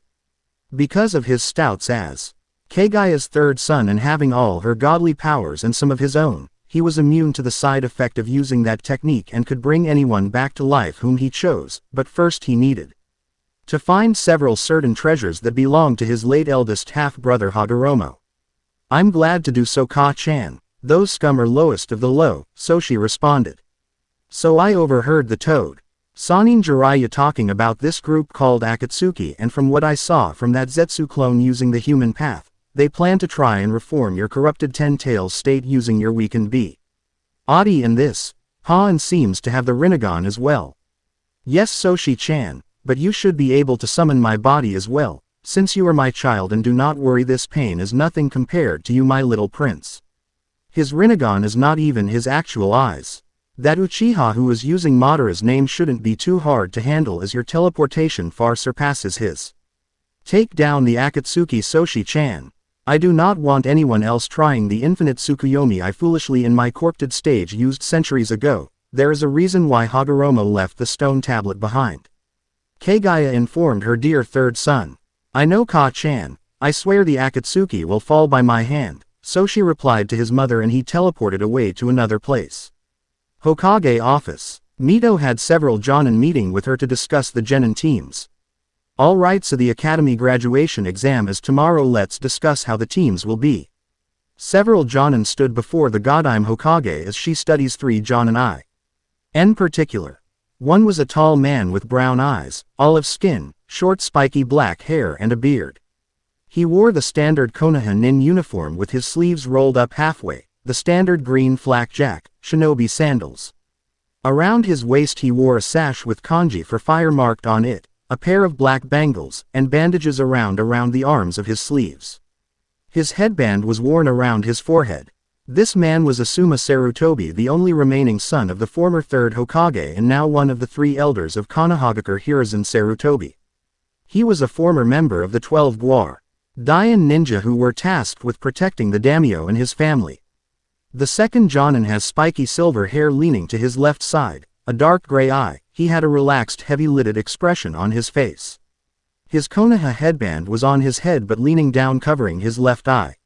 He wore the standard Konoha nin uniform, a flak jacket, dark blue pants, and a long-sleeved shirt. He also wore fingerless gloves with metal plates on the backhand and the signature Konoha nin sandals. This was Kakashi Hatake, the only living student of Mito's late father Minato Namikaze. He was infamous as the copy ninja who copied over 1,000 jutsu, due to his implanted Sharingan that he received as a gift from his late teammate Obito Uchiha during a particularly hard mission years ago. He was like a brother figure to Mito, having helped her parents train her when she was younger. The third Jonin of this particular trio was the only Kunoichi. She had fair skin, a slender build, and Long black untamed hair that reached down to her upper back. She had very unique red eyes with an additional ring in them. She wore makeup consisting of red lipstick and purple eyeshadow. Unlike her fellow jonin, she wore a red mesh armor blouse with only the right sleeve vis-lb. The very broad material resembled white bandages with a pattern resembling rose thorns. Her hands and upper thigh were wrapped in bandages and she wore the Konoha headband around her forehead. This was Kurenai Yuhi, a recently new jonin kunoichi, having not been a jonin as long as her comrades. She specialized in genjutsu, being the best wielder of it in the village outside of the late Toka Senju and the Uchiha and Kurama clans. Mito looked to a fourth jonin. He was a strange one, having black hair in a shiny bowl cut and remarkably thick eyebrows. He wore a green jumpsuit, orange striped leg warmers, and the standard Konoha nin flak jacket, which was but unlike others. His own red headband was wrapped around his waist like a belt.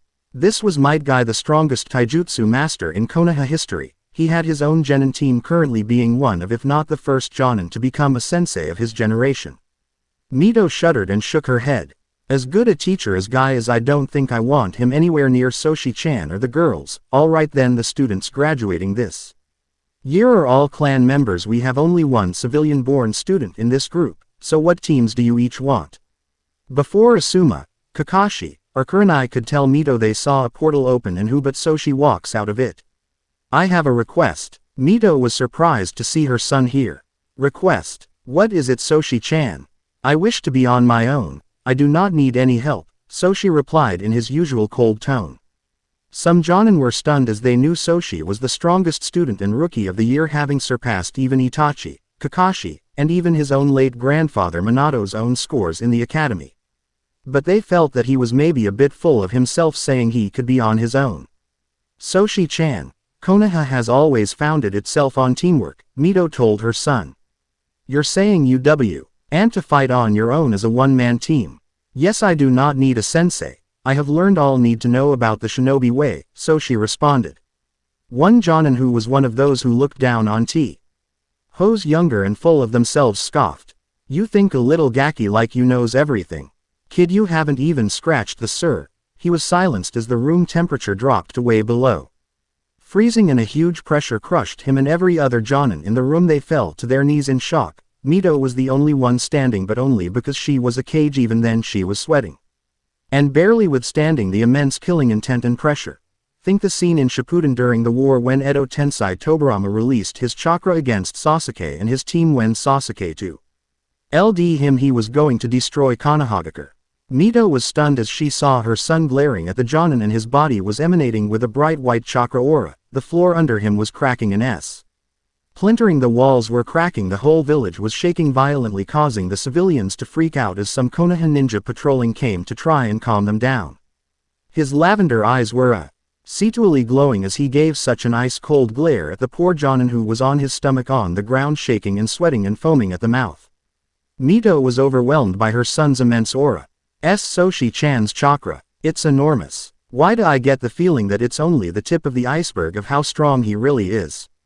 Another part of her, aka Dark Mito, purred and licked her lips, her legs squeezing together longingly in the mindscape. Her violet eyes darkened greatly and gained strange-shaped white pupils as she shivered in lust and desire. Soshi-chan, such incredible power. My little prince truly is the best around. I want to sample his chakra. Mito felt herself blushing deeply and feeling so weak between her legs at her son's display of power. Soshi-chan, calm down, my little prince. The fool knows nothing of your abilities, but you will prove to him soon just how superior you are compared to any of them. Kagaya's soothing, loving tone resonated within Soshi's mind. Soshi's chakra faded back into his body and his eyes lost the glowing, returning to their normal pale lavender color. The room was breathable again as all the jonin were stunned hawked and intimidated at the obviously powerful boy before them. Mito was partially amazed and scared, and the other part of her was pretty turned on by what she just witnessed and felt. Perhaps you need a demonstration of my skills. I will fight those four in all-out 4vs1 match, Soshi said and pointed to Kakashi, Asuma, Guy, and Kurenai. If they win, then I will accept being part of one of the teams, but when I win, then you will make me a one-man team. Mito nodded. Oh okay Soshi-chan Kakashi, Guy, Asuma, Kurenai do you accept his terms? The four Jonin nodded but Guy couldn't help but comment in his usually boisterous way. Yash Soshi-kun, your flames of youth are a bit cold but your bravery is admirable. He gave his usual nice guy pose complete with the thumbs up and teeth sparkle. Soshi didn't react to his strange behavior unlike others surprising those who knew how frustrating Guy could be. You are the topmost taijutsu master in the village correct? Yash yes might Guy is the name. Guy exclaimed grinning. I also hear you have a genin team yourself is that true? Soshi asked. Yash my team is the youthful Rock Lee who is like me a genius in hard work, Tenten M. Why cute little youthful weapons master and the cold Neji Hyuga a genius of birth like you Soshi-kun. Guy explained never losing his grin. Team training ground 9. 2 normal sneezes one of which was louder than the other one and one calmer sneeze happened as a trio of genin had been resting after practicing for a few hours. One the only girl of the group looks to her teammate, she had dark brown hair and brown eyes. She wore her hair in 2 Chinese-style buns with short fringe bangs framing her face. Her clothing was a pink sleeve kipao-style blouse with red sleeve trimmings and yellow fastening buttons and dapper green pants. A pouch was adjusted to her thigh and she had a blue headband wrapped around her forehead and blue sandals. Her name was Tenten, an orphan who specialized in using weaponry in battle. She greatly admired Tsunade of the Sannin and wished to become like her in proving that kunoichi can be just as strong as male ninja.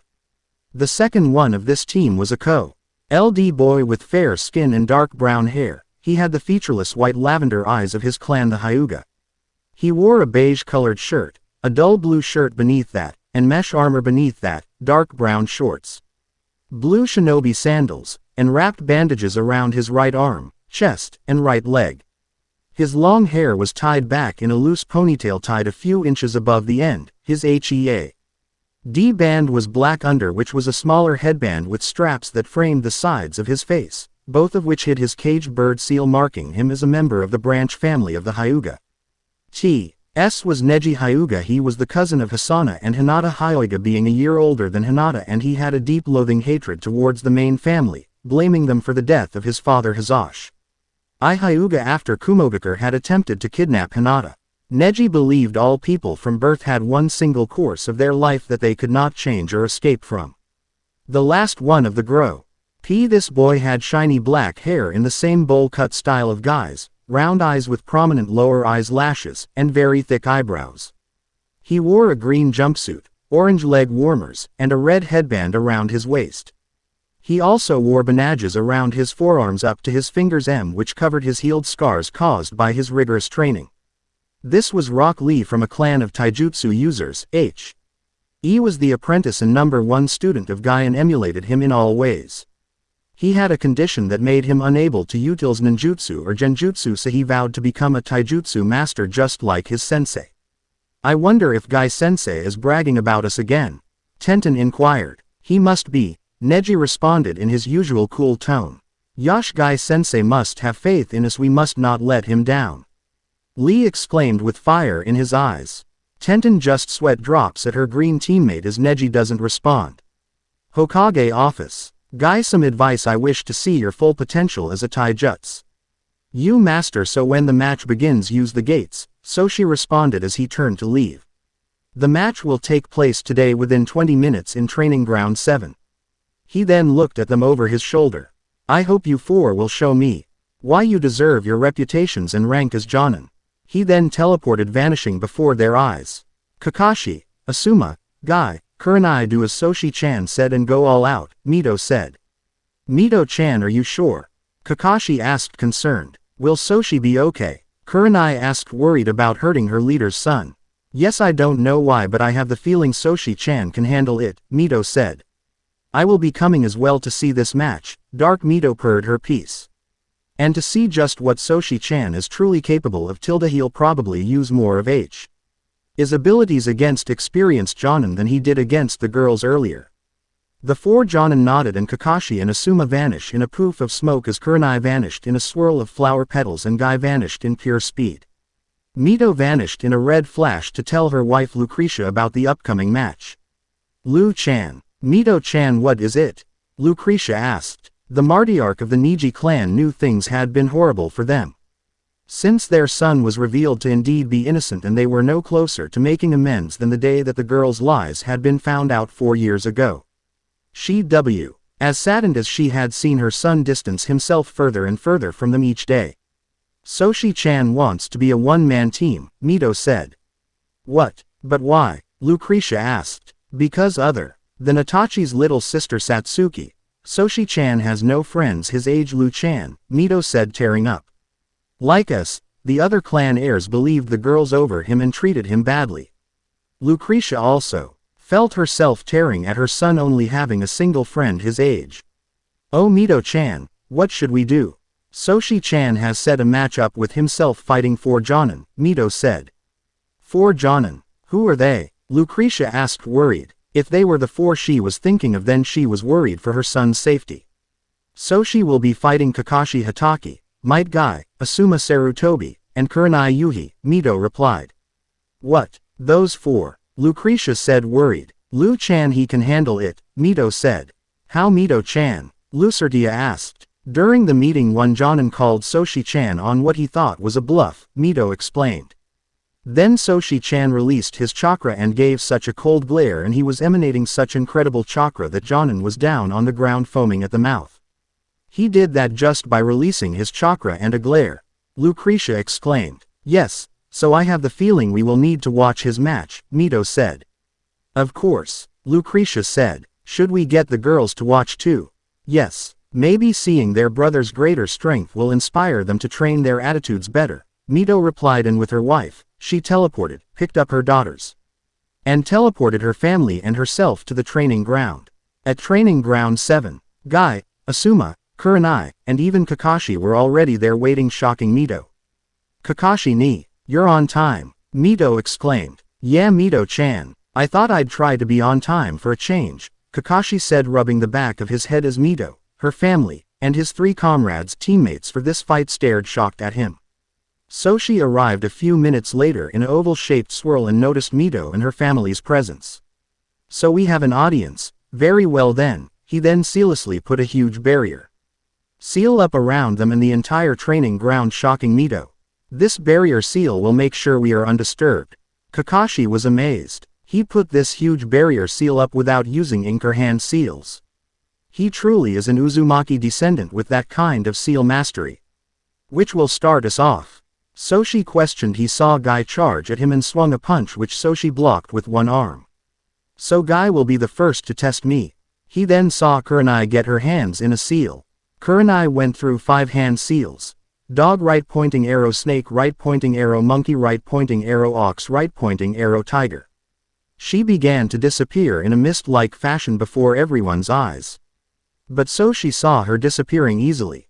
I see, so Guy's charge was used as a distraction. Impressive, it would work on anyone but me. Soshi's left eye changed its shape and design. It was completely red with 9 tomos on a set of several rings around the pupil. This is the tree bind genjutsu. He saw some tree roots rise up and start to wrap around him, but then they disintegrated when they tried to touch him. Genjutsu will not affect me, Soshi replied. Kurenai was stunned seeing her genjutsu easily dispelled as Soshi swung his leg out in a kick and struck Kurenai, sending her flying far. Kurenai, Asuma shouted, shocked to see his secret lover go flying from a single kick. Mito's son has some great physical strength. Kakashi went through hand seals. Asuma, cover me. You got it Kakashi, Asuma said as he put on his trench knives and charged chakra into them, making a longer blue chakra blade. Soshi looks at Asuma and Kakashi and they are shocked to see his left eye changed into a red eye with 9 tomo set on a pattern of rings. Kakashi thought, that eye, it resembles the Sharingan yet has many more tomo than just 3 of them. Asuma charged Soshi with his glowing knives and sent slashes at him. Soshi dodged the slashes as Kakashi went through over 40 hand seals standing on the water nearby. Ox right pointing arrow, monkey right pointing arrow, hare right pointing arrow, raw. Chi right pointing arrow boar right pointing arrow bird right pointing arrow ox right pointing arrow horse right pointing arrow bird right pointing arrow rat right pointing arrow tiger right pointing arrow dog right pointing arrow tiger right pointing arrow snake right pointing arrow ox right pointing arrow ram right pointing arrow snake right pointing arrow boar right pointing arrow ram right pointing arrow rat right pointing arrow yang water right pointing arrow monkey right pointing arrow bird right pointing arrow dragon right pointing arrow bird right pointing arrow ox right pointing arrow horse right pointing arrow ram right pointing arrow tiger right pointing arrow snake right pointing arrow rat right pointing arrow mo. Nkey right pointing arrow hare right pointing arrow boar right pointing arrow dragon right pointing arrow ram right pointing arrow rat right pointing arrow ox right pointing arrow monkey right pointing arrow bird right pointing arrow yang water right pointing arrow rat right pointing arrow boar right pointing arrow bird. Water style. Water dragon jutsu. The water swirled and lifted up, becoming a dragon-shaped projectile shooting at Soshi. Soshi calmly watched the water dragon appear, and the minute it came to him, the water fizzled out and faded away. Ninjutsu has no effect on me either. Kakashi. Soshi's sisters, Narumi and Megumi, were stunned watching their brother fight four of the most famous Jonin head-on by himself. Kakashi sweats. We're gonna need to use our best. He lifted his headband, showing the Sharingan in his left eye. So you bring out your Sharingan, Kakashi. You will need to use your Mangekyo to even try to touch me, Soshi said, turning his right eye into the same red 9-tomo ringed eye that his left eye was. Kakashi was shocked. Mangekyo? What are you talking about, Soshi? I know you have a Mangekyo. My own eyes can easily recognize the chakra of an evolved Sharingan, Soshi replied. Asuma was surprised. You have the Mangekyo, Kakashi. When did you get it? Kakashi got it when he had been forced to kill his Kunoichi teammate Rin Nohara, Mito replied. 2S. And told me the entire story behind what happened to his team. Kurenai asked. What happened? Rin had been captured by Kirigakure Nin and had the three tails sealed within her with an unstable seal. The Kiri Nin were planning on using her against Konohagakure as a time bomb, Mito explained. Yes, and Rin didn't want that, so she got in front of my Chidori to die at my hand instead of letting herself be used as a weapon against her home, Kakashi added as he put his hands in a ram seal in front of his Sharingan. Soshi watched as Kakashi's Sharingan changed into a triple windmill-like design. So that is your Mangekyo design. Kakashi then looks at Soshi. Kamui. His Mangekyo turned bloodshot. Mito gasped, worried for her little prince. No, the Kamui could kill Soshi-chan. She was about to stop this fight, but she had no need to. Soshi sensed a spatial barrier forming before his eyes. Interesting, a spatial ability that is trying to send me to another dimension, pointless. The tomo in Soshi's right eye began spinning, and to everyone's shock the spatial barrier faded away. Kakashi was panting, tired from the exertion of using Kamui.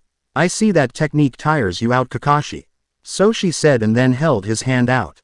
Universal pull. Kakashi was yanked towards Soshi at high speed. Soshi then struck Kakashi with fists made of chakra. Kakashi went sailing far back and hit the ground in a small crater, unconscious. Guy, Kurenai, and Asuma were shocked. Kakashi, the strongest ninja in Konoha outside of the Sannin and Hokage, was taken down by a soon-to-be genin within a few minutes of the battle. Soshi teleported, appearing behind Kurenai. You have no way of fighting me, Kurenai Yuhi. He jabbed her in the neck, hitting a pressure point and rendering the Genjutsu mistress unconscious as she collapsed. Kurenai-chan. Asuma yelled, dashing to his girlfriend and lifts her up off the ground. Now Asuma, it is just you and Guy left, Soshi said. Asuma set Kurenai down against a tree and faced the unbelievably powerful 13-year-old boy. Guy was already getting in the stance to release the 8 gates. Guy brought his thumb to his chest and poked it. Gate of Death open. Guy's blood emanated a flaming aura of red steam, the so-called steam of blood. Kai no Joki, from all pores of his body, hair, and eyebrows. He said. A mass. Soshi watched. So that is the 8 inner gates formation, a temporary power that surpasses all the cages. Asuma got in a stance with his left hand making a half ram and then nding his right hand down with his palm parallel to the ground. A golden glowing 1,000-armed spirit of cannon appeared behind him, hovering over him. So he is going to use that technique the guardian ninja are taught. Soshi then got in the gentle fist stance as he saw their chakras flaring using his Byakugan. Come show me your strongest techniques. Reigo. Thousand Hand Strike, Asuma said. As cannon began to rain blows down at Soshi at a fast speed making craters around. Guy shouted. Flow. His chakra manifests into a red burning dragon around his body and he dashed forward distorting the area around him with such intense force. Soshi actually felt it a bit. Oh, the air is distorting. He saw the shockwaves with his Byakugan and was impressed a little bit.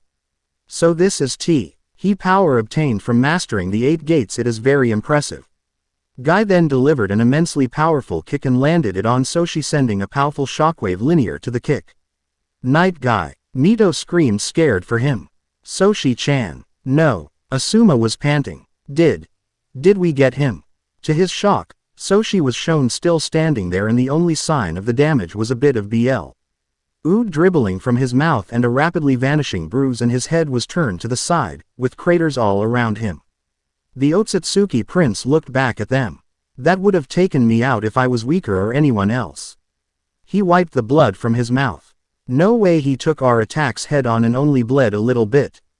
Asuma exclaimed. Soshi then teleported before Asuma and Deli. Varied a forceful palm strike that destroyed cannon and sent Asuma flying back unconscious. He then went over to Guy and looked at his badly burned body. You did manage to hit me, being the only one who managed to land a blow.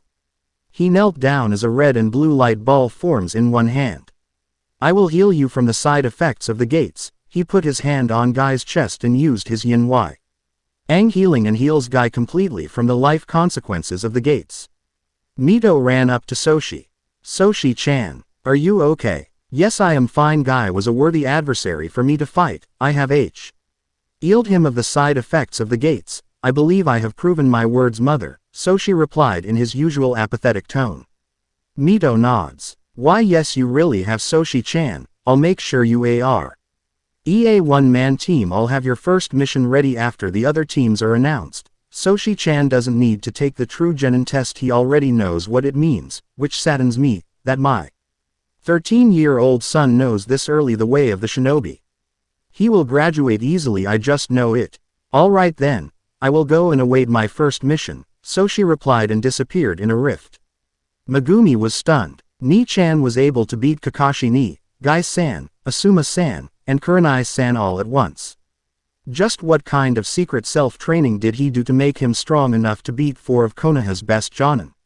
Within her mindscape, the Yin Kyuubi was deep in thought. The boy had such incredible power it felt just like hers. His chakra has the exact same feeling as Kagaya Ōtsutsuki, Gigi's mother. If he is indeed at her level, not even I at my full power could hope to even scratch him. Narumi was a novice. What the hell, how did Ni-chan gain that kind of strength to single NDEDLY fight and defeat 4 experienced jonin at once? I need to find out his secret. Mito frowned at Guy. When Guy awakens, I have a punishment for him in mind for using the 8 gates against my son. If Soshi-chan wasn't as strong as he was, that could have killed him. She had Anbu take the unconscious jonin to the hospital while Mito, her wife, and their daughters returned home, though Mito old head to the Hokage Tower to work out what the genin teams will be for this generation. As promised, Soshi would be his own team. The girls would be placed with Satsuki and Sasuke as a 4-man squad under Kakashi. Mito flashed her family home. The next day at the academy, Megumi and Narumi were looking at their calm older brother, or more precise glaring in Narumi's case as she ponders. How did Ni-san manage to defeat Kakashi-ni and his comrades? They are the top jonin of the village. I will find his secrets. In Narumi's mindscape, the young Kyuubi shook his head at his host's stupidity. He had talked the other night with his yin half and learned the brother had the same feeling as Kagaya Ōtsutsuki, the mother of the tailed beast's creator Hagoromo. He was beyond the Kyuubi's level, even if he got his full power back. Not for the first time, the strongest Biju wished he had been sealed in the brother instead of this moronic girl. Today was the day of the graduation exam for the class. Uruka and Mizuki were there and ready to call the first person up. Uruka smiled. Hello class, it's good to see you for what is our last day together. Today is the graduation exam, I hope you are all ready. Soshi was calm as he waited for his turn. Uruka began calling different students and they either passed or failed. Soshi Ōtsutsuki, Uruka called as the young Ōtsutsuki prince came up calmly and entered the room with Uruka and Mizuki with his fangirls cheering following him. Go Soshi-kun. You're the best Soshi-kun. We know you'll pass Soshi-kun. Satsuki glared at the fangirls annoyed showing her fully matured Sharingan and emanating ki scaring them. The Uchiha heiress since she was a few hours older than Sasuke. Satsuki had no desire to share her love with weak fangirls who can't defend themselves. She knew only strong capable girls would even perk Soshi's interest. Soshi stood before Uruka and Mizuki calmly awaiting his test instructions. All right Soshi, please create 3 clones, Uruka said. Very well, Soshi said, and with no hand sign or even verbally announcing the name, 3 limbo clones appeared into existence standing right by him. Soshi had made the normally invisible clones visible to the normal eyes using his yin-yang powers. Will this suffice sensei? Why yes Soshi, they are perfect, Uruka said amazed. Incredible, he made 3 perfect clones without hand signs or even announcing the jutsu name. He is truly meant for great things. Uruka hands him his headband, a normal blue headband. You pass with flying colors Soshi. You are now a new ninja of Konohagakure. Soshi dismissed the clones and took the headband. He wrapped it around his right bicep and walked out and was greeted by his chi ring fangirls who cheered even louder at the sight of their prince's new graduation headband wrapped around his right upper arm. They were forced to move aside as a Sharingan glaring Satsuki pushed her way through the annoying fangirls. Satsuki, your eyes are complete, congratulations, Soshi said, giving his small smile to his only friend since childhood. Satsuki blushed. Thank you Soshi-kun, I got my final tomo just last year. And congratulations on passing. The test was too easy, just making 3 clones. I would recommend something a bit more challenging for the next graduates, Soshi replied as together they vanished in a rift. The fangirls were jealous watching the Uchiha heiress with the Ōtsutsuki prince. Narumi glared at her brother's back as her sister Megumi came out with her headband after using the shadow clone jutsu to create 5 clones. Narumi Uzumaki Namikaze Niji, Uruka called. Your turn is next. Narumi came into the room ready to pass her test. But a bit later, she came out sniffling and tearing. She had failed the test. She was unable to make 3 good clones. Her chakra, she had a lot of trouble controlling it for reasons unknown even for a Jinchuriki. Mito and Lucretia were amongst the clan member parents waiting for their children to come out to see if they passed or failed. Megumi was the first to come out of the academy. She was all smiles as she came to her parents. Look mom, dad, Lucertia's the father, I passed. She showed them her headband. Very good Megumi-chan, Lucretia said smiling. The training you went through. All those years ago paid off, didn't it? We're so proud sweetie, Mito said, also smiling and more resembling her late mom Kushina more than ever with her smile as she and Lucretia hugged their middle child.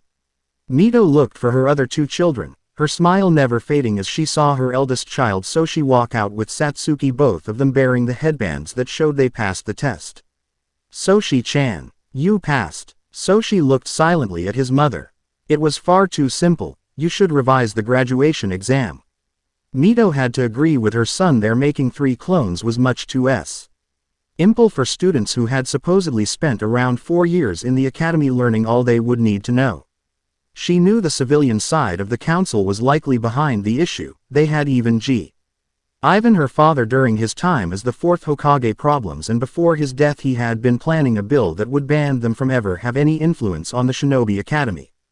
But she had yet to find it and was worried a ninja loyal to them may have found it and destroyed the bill. If so, she would have to remake it herself in her own handwriting, and thankfully she did inherit her father's penmanship. I will see what I can do at the Jonin meeting Soshi-chan. I will have your first mission ready tomorrow after the team announcements. Normally you would have to do a true genin test. But considering you were able to fight off 4 of Konohagakure's top Jonin and win with only 1 of them able to land even a single blow on you, consider that your true genin exams which you passed with flying colors Soshi-chan. Soshi nods and leaves in a rift with Satsuki to tell Makoto of their successful graduation from the academy. Makoto Uchiha, Satsuki and Sasuke's mother and the matriarch, RCH and head of the Uchiha clan was like a second mother to Soshi when his own parents were in the belief he was a troublemaker. Narumi comes out crying. I'm sorry mama, daddy. I failed. Narumi-chan. Did you have trouble with the clones? Mito asked kneeling to hug her youngest. Narumi nodded sniffling. I'm so sorry. She was hugged by Mito. Mito and Lucertia knew their youngest had a lot more trouble than their middle or eldest children at controlling her chakra. Their son Soshi was a prodigy unlike any other before him with a powerful mysterious dojutsu as well as the Hyuga dojutsu and Megumi being as skilled as most of the chunin in the village. Mito had her godmother Tsunade do a diagnostic jutsu on Narumi to see if there was any problem and there was nothing she found wrong. The finding stumped both Tsunade and Shizune. There was nothing wrong with Narumi, she just likely had a stroke of bad luck in the chakra control department. Mizuki came up. Lady Hokage, may I have a talk with Narumi-chan? I can cheer her up. Mito frowned inwardly. She had an odd feeling towards Mizuki. Her negative emotions sense inherited from being the daughter of a Jinchuriki warned her. Well Mizuki-san, I would allow it normally but... Soshi returned in an oval-shaped rift having already told Makoto of their passing and they would celebrate later on. Mother, I can watch them. Mito looked to her son and nodded. Alright Soshi-chan. She knew her son could easily handle Mizuki considering he fought off 4 top jonin and defeated them. Mizuki, you can speak to Narumi-chan. Soshi looked at Mizuki as he talks to Narumi and takes her to a roof to talk. Soshi followed them and watched the scene from the air. That's a shame Narumi-chan, I know you tried your best, Mizuki said. I really wanted to graduate, Narumi said sad. My brother and sister both easily graduated yet I failed. I might know a way for you to pass Narumi-chan, Mizuki said surprising her. Really? How? Narumi exclaimed. There's a scroll in your mom's office, Mizuki said. I will assign you your first mission to prepare for your future as a genin, think of it as big extra credit that could help you graduate. Alright thanks Mizuki-sensei, Narumi said. Mizuki chuckled. Just bring it to the forest clearing near the old shrine tonight, I'll be waiting with your headband ready. You got it sensei, Narumi exclaimed and ran off her brother following her. Soshi shook his head. What a fool, the chunin is obviously tricking her and has a foul intent. Narumi was able to somehow sneak into the Hokage office, while her mother was asleep at home and steal the scroll. She then headed towards the meeting place Mizuki told her about. Mizuki went to Iruka's apartment and bangs on his door waking him up to tell him. Iruka, wake up. Iruka was awakened from his nightmare of the Kyuubi attack as he came to the door. Mizuki, what is it? It's Narumi-chan. She stole the village's most sacred scroll. Mizuki yelled in a concerned tone. Iruka was shocked at this news. She did what? You need to tell Lady Hokage I'll change into my mission suit and go find her. Roger that Iruka, Mizuki said and took off, but then his worried kindly demeanor changed when he was away. Mizuki smirked as he dashed towards the meeting spot. This will be perfect. While everyone is out and looking I'll end Narumi and claim she was going to betray the village, but not before I have a little fun with her. A wicked gleam shined in his green eyes. As he headed off towards the forest clearing, Mito had a meeting of chunin and jonin as she had her wife Lucertia beside her. Mito had her orange nightgown on, to show she had been woken up by a chunin earlier while sleeping.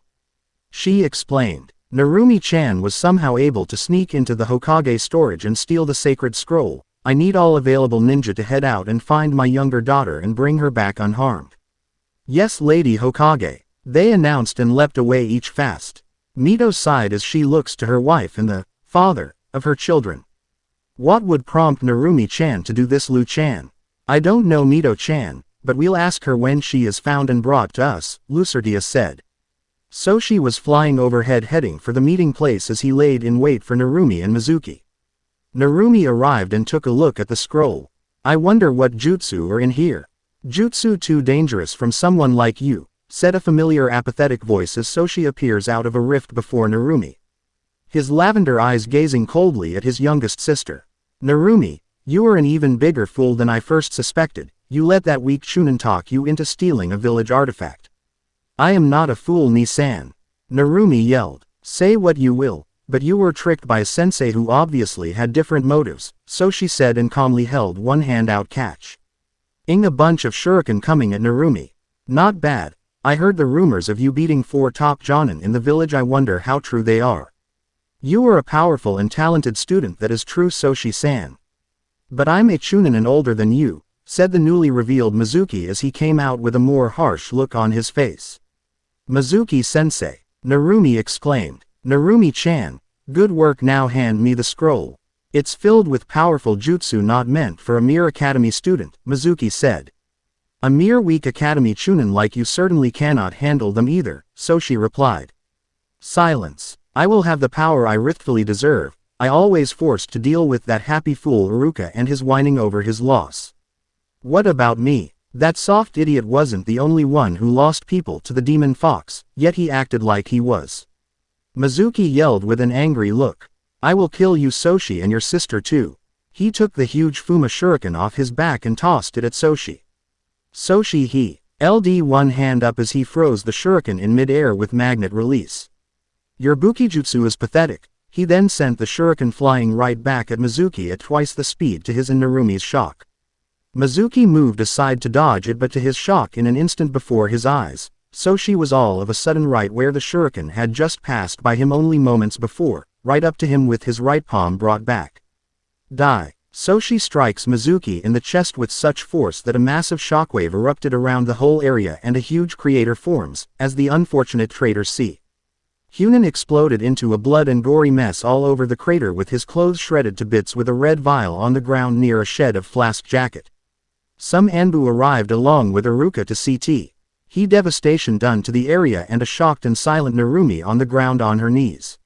She was frozen as the unrolled scroll had dropped at her feet. They see Soshi floating above a huge crat, with blood and gore everywhere in the crater. Soshi-san, we have been sent by your mother Lady Hokage to come collect your sister and the scroll, the bird-masked Anbu said. Very well, and here you should check this vial, Soshi said as he made the earth near the vial rise up into an arm which brought the red vial right to him and put it in his hand. Soshi threw the vial to the Anbu with the rabbit mask who caught it. Here it was found on Mizuki's remains. He was a traitor who tricked Narumi into stealing the scroll for his own goal. Mizuki was a traitor. Iruka couldn't believe it, and I have dealt with him, Soshi said in a cold tone, making the brown-haired chunin shiver from it. Iruka knew traitors had only 2 fates in store for them, either imprisonment or death. Soshi then teleported away, leaving behind a shaken Iruka and Narumi as the Anbu split up. Some would bring Iruka back to his apartment while the others would take Narumi to her mother's office to see what Mito would say and do. Mito was meeting Might Guy in her office as she had thought of his punishment for what he used against her child. She didn't want to do this, but sometimes a Hokage must things they don't want to, as she had seen her father do similar things that he didn't want to do. Guy, I am sorry to tell you this, but for your punishment for using a forbidden taijutsu on my son, you're demoted from Jonin to Chunin and your students will be given new instructors. Guy nodded in understanding. He didn't want this to happen, but he knew it was better than being imprisoned or worse. Please, Lady Hokage, just make sure they get new instructors who can help them. It's the last thing I would want as their sensei. I can do that much, Guy, Mito said to him, feeling bad that she had to do this, but it must be done. As the Hokage, she must set an example, and she knew who else might be able to help Guy's now former team. Also, you will not be eligible for being promoted back to Jonin for a while. However, Guy the First will allow you to keep training Lee, as you are the only one who can help him fully master his taijutsu style, so Lee will be your official apprentice. Thank you, Lady Mito. Guy nodded and bowed and left via his speed, and Lucretia came into her wife's office and sat on her desk. Hi Mito-chan, are you doing okay today? You don't look like you had a good time, Lucretia said, concerned for her wife. Yes, Lu-chan, but I feel bad what I had to do to Guy, Mito said, a bit sad for Guy's team, as she was worried about how the Genin team would continue on, especially since they had a year of experience under their belts. She would need to find a new Jonin for them during team missions, and fast for the Chunin exams would likely be happening very soon this year. Lucretia nodded. I know, Mito-chan, but Guy has to learn that he can't just throw around forbidden jutsu. Yes, if our Soshi-chan wasn't as strong as he was, we could have lost him, Mito said, shivering and tearing at the idea of losing her little prince. Lucretia hugged Mito. But our little Soshi-chan proved his strength. Anyways, you do need to give him his first mission, Mito-chan. Yes, but what could I give him, Lu-chan? Mito pondered. Soshi-chan is strong. Much too strong for any D ranks but not experienced enough in the field yet for any higher rank missions. Maybe an escort or bandit elimination mission. Lucretia said. Lu-chan, great idea. Mito said. She was interrupted in her pondering as an Anbu with a monkey mask came in with Narumi. Lady Hokage, I brought your daughter Narumi. Thank you, monkey, you are dismissed for now, Mito replied as the Anbu used the teleportation jutsu to leave. Mito looked at her youngest child sternly. Narumi-chan, explain yourself. What made you want to steal the scroll of sealing? Mizuki-sensei. He promised me that I'd get extra credit if I was able to steal the scroll, Mom, Narumi said and winced at her parents' disappointed looks. You actually believed his words? Mito sighed as she rubbed her forehead. I know he was Iruka's assistant instructor, but I could tell he had alternate motives towards you. Soshi-chan easily figured him out and knew Mizuki was just using you, Narumi-chan. You using me, Mom? Narumi said, hurt by that fact. Yes, I had the vial Soshi-chan found on Mizuki brought to the intelligence division for analysis. Mito explained. It seems Mizuki was conspiring with a Rouge ninja to get stronger. Now for your punishment, Narumi-chan. Your first mission pay will have to be cut in half for the first couple of months for your missions. Yes, Mom. Narumi said, looking down before looking at her mother, surprised. You mean? Yes, you are an official genin by my word now, Narumi-chan. Mito said as she got out a blue headband and hands it to Narumi. But your mission pay for a few months will be cut in half as your punishment for this event. Lucretia explained to their youngest. Narumi-chan were not angry, just disappointed. We thought we taught you to not take things at facial value, didn't Kakashi always say look underneath beyond the underneath? Narumi nodded as she took the headband and tied it around her forehead. I understand, Daddy. Lu-chan, take Narumi-chan home to rest as she and Megumi have their team assignment tomorrow. I'll join you in a few minutes. Mito told her wife. Yes, Mito-chan. Come on, Narumi-chan, Lucretia said as she takes Narumi and used the teleportation jutsu to take her home. Mito used the crystal ball to watch her son, her little prince. She sees the same woman Soshi Ōtsutsuki with him, though holding him like a true mother holds her son. Mito was quite envious at the sight in the ball that was her and Soshi years ago. Before Jiraiya's prophecy and the girl's lies ruined her once close loving relationship with her son. That was Soshi-chan and I years ago, before Ero Sennin came with that prophecy and ruined everything. Damn you, Ero Sennin. I swear you'll be paying me back for ruining my relationship with my little Soshi-chan. Her hair lifted up into 9 tails. She had a demonic look as she threatened what to do to her perverted godfather. With Jiraiya. Jiraiya was a tall and well-built man in adulthood with fair skin. He had a wart on the left side of his nose and waist length. Spiky white hair that he usually ties back into a ponytail, with 2 shoulder-length bangs framing his face. There were red lines under his eyes. His usual attire consists of a green short shirt, kimono and matching pants, under which he wore mesh armor that is visible at his wrists and ankles. He also wore hand guards, a black belt, traditional Japanese wooden sandals, and a red haori with 2 yellow circles on each side. He often carries a large scroll on his back, and had a tattoo on his left palm, and he wore a horned forehead protector with the kanji for oil, U, Abura Y. CH denoted his affiliation with Mount Myoboku. Jiraiya shivered and covered his mouth as he let out a quiet sneeze. Something's telling me I better not visit Mito-chan for a while. With Soshi. Soshi felt his mother Soshi Ōtsutsuki wrap her arms around him, holding him close to her in a warm embrace. Soshi-chan, I cannot wait to be fully revived and be with you for real, as it was a full moon tonight. Soshi was able to come out of the seal and spend some family time with her precious child. I know, Ka-chan, Soshi said, leaning back against her embrace, a hug of true family bond. But Black Zetsu got away. I almost had him, but he slipped away underground. It's okay, Soshi-chan. Black Zetsu was unfortunately made from the last bit of corruption I had during my sealing, but you will get him eventually, I know it. Soshi replied and kissed his cheek lovingly. Soshi smiled and blushed a little bit from his mother's affection. Thank you, Ka-chan. Anyways, I will be on E-person team as I have beaten the top 4 jonin of the village. It will allow me to look for Hagoromo's 5 great treasures easier. Yes, that will be very helpful for you for my revival, Soshi-chan, but be careful, okay?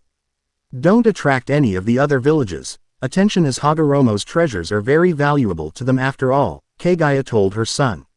I understand, Ka-chan, I know Kumogakure has them, Soshi replied. I need to also find Hagoromo's staff, but I don't have any clues currently where it might be located. Your elder half-brother always was a cautious one, Soshi-chan, persona. LLY, I blame that Toad Gamamaru he met for his changes, Kagaya replied. I saw what he did with it from my seal after being sealed, after Hagoromo split my chakra into what people know in this era as the 9 Biju. I saw him leave the staff on an island which would eventually become Uzushiogakure, the destroyed village of the Uzumaki clan, your birth mother Mito's clan.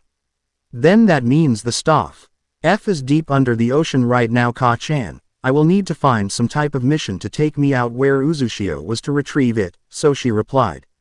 Kagaya nodded. Yes, but I know you'll find a way, my little prince, I have full faith in you. She kissed his cheek one more time as she felt the seal of the moon drawing her back to it, making her fade in and out, flickering like a dispelling genjutsu. Once I fully revive you, Ka-chan, we will be together much more often, Soshi said as Kagaya gave a warm loving smile to her beloved third son. I look forward to it, my little prince, holding you in my arms for much longer times than this, Kagaya replied before she fully vanished back into her seal. Soshi went to bed to rest up for the next day. Next day at the academy. Uruka smiled as he looked to his class. They all would be assigned their teams and sensei. He could see so many talented young students, Soshi being especially talented. He knew a progeny like him came around only once every couple of generations. Alright class, you will each be divided into squads, he began to assign them. Team 7 Narumi and Megumi Uzumaki Namikaze Niji, Sasuke Uchiha, and Sakura Haruno. Your sensei will be Kakashi Hatake and the assistant sensei is Lucretia Niji. Sakura grinned, cheering. Sasuke-kun and I are together in the same squad. She gave Ino a smug look and V sign. Ino was no longer a fangirl of Sasuke, she had actually switched her affections towards Soshi, seeing he was much cuter than Sasuke, so she was unaffected by Sakura's attempt to make her mad. Megumi was a bit confused. Uruka-sensei, why are we in a 4-person team? Because there's a lot more graduates this year, Megumi-chan, Uruka explained. At least we're with Kakashi-ni and Dad, Narumi cheered. Team 8 is Hinata Hyuga. Uruka started. Hinata listened as she looked to Soshi, hoping they would get put in the same squad. Hiba Inuzuka, Uruka continued. Hiba grinned as Akamaru yipped. And Shino Aburame, you shall be trained under Kurenai Yuhi, Uruka finished. Hinata looked sadly at her crush. I won't be with Soshi-kun then, Uruka announced. Team 9 already exists, so Team 10. Ino was gazing lovingly at Soshi. I hope Soshi-kun is in my squad. So troublesome, Shikamaru mumbled with a small yawn. Ino glared at him. What was that, Shikamaru? Nothing, Shikamaru replied, holding his hands up. Ino Yamanaka, Uruka called, getting the blonde's attention. Ino looked dreamily at Soshi. Shikamaru Nara, the Nara clan heir, looked surprised as he and Ino looked to each other and groaned. And Choji Akamichi, your sensei will be Asuma Sarutobi, Uruka said.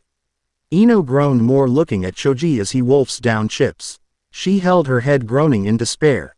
Not fatty too. Team 11, Satsuki Uchiha, Uruka said as the Uchiha heiress looks to him. Soshi paid attention to this team since his only friend and someone he cared for was on it. Yakumo Kurama, Uruka said. Yakumo possesses long brown hair and light brown eyes. Her hair is straight on one side, but on the other side it is in a braid. In addition, she sports a clip with 2 circular designs. For her outfit she wore a pink kimono held closed by a pink sash with 2 pockets on the front. She also wore violet baggy pants and red mesh armor underneath her kimono. And legs along with sandals that were orange in color.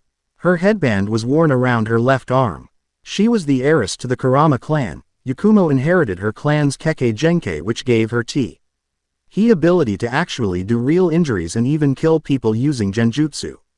She had suffered from a mental demon called an Ito, which had actually weakened her body originally, and her tutor Kurenai gave up on her, even sealing her power under the orders by the council. But Mito, being a seal mistress, helped the poor girl deal with the Ito and gave her her chance to become a great kunoichi back. So now Yakumo was a fellow genin to be. She hoped that she could do well with her teammates. And Hanabi Hyuga, Iruka called. Hanabi is a young woman with long, dark brown hair that reaches down to the middle of her back. With long parted bangs with a single lock of hair falling into her face. She also has large, white eyes, a trait shared by all members of her clan. Her eyes have a hint of lilac in them. Overall, she resembles her father. She wore a sleeveless, blue V-neck shirt with mesh armor underneath, blue shorts and sandals. She had her graduation headband around her waist. This was Hanabi Hyuga Hinata's younger sister. She was younger only by 1 year, making her 11, but she was talented enough to be put into her older sister's class and graduate with them. Hanabi was also the current heiress to the Hyuga clan since her eldest sister Hitomi chose to become an Anbu and Hinata was given up on by the elders. Your sensei will be Makoto Uchiha, but Hisana Hyuga has chosen to become an assistant sensei to your group as well, Iruka replied. Satsuki smiled. So mom's coming out of retirement. Hanabi was surprised. Oni-chan is going to be our assistant sensei. I didn't realize she had quit the Anbu. Team 12 is Soshi Ōtsutsuki. Because of his feat of defeating the village's top 4 jonin, he will be a one-man team as promised by Lady Hokage. Iruka replied, and Sasuke snarled anively as Megumi and Narumi looked surprised at their brother. Soshi nodded as he noticed Sasuke's glare at him but just ignored it. That is everybody. Now those in AMs can hang out for lunch. You'll meet your senseis afterwards, and Soshi, you will get your first mission from your mother after lunch.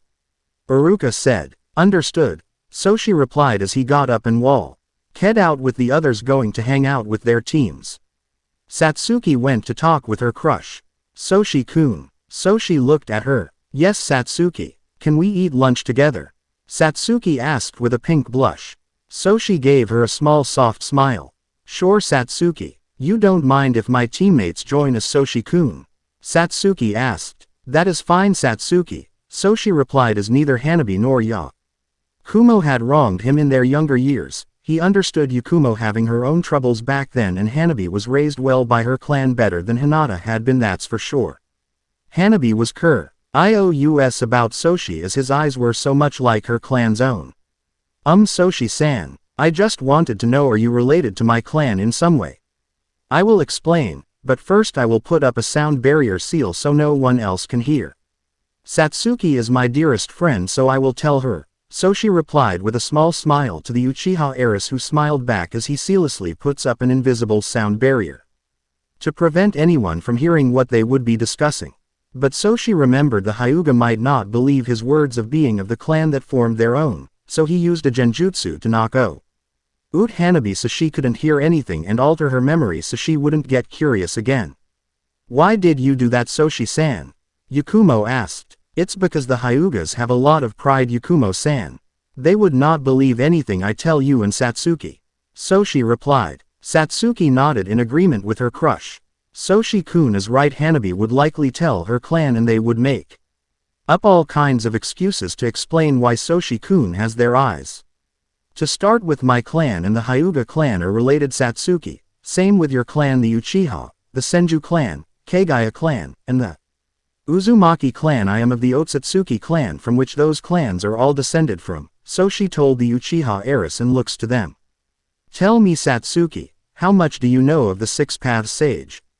The only things that are known about him is he was the first person to wield chakra and possessed the Rinnegan eyes, at least that's what the legends say, Satsuki said. Well, the legend is mostly true except for one part. The sage was named Hagoromo Ōtsutsuki, and he was not the first person to wield chakra. He was the first person alongside his younger brother Hamura to be born with chakra.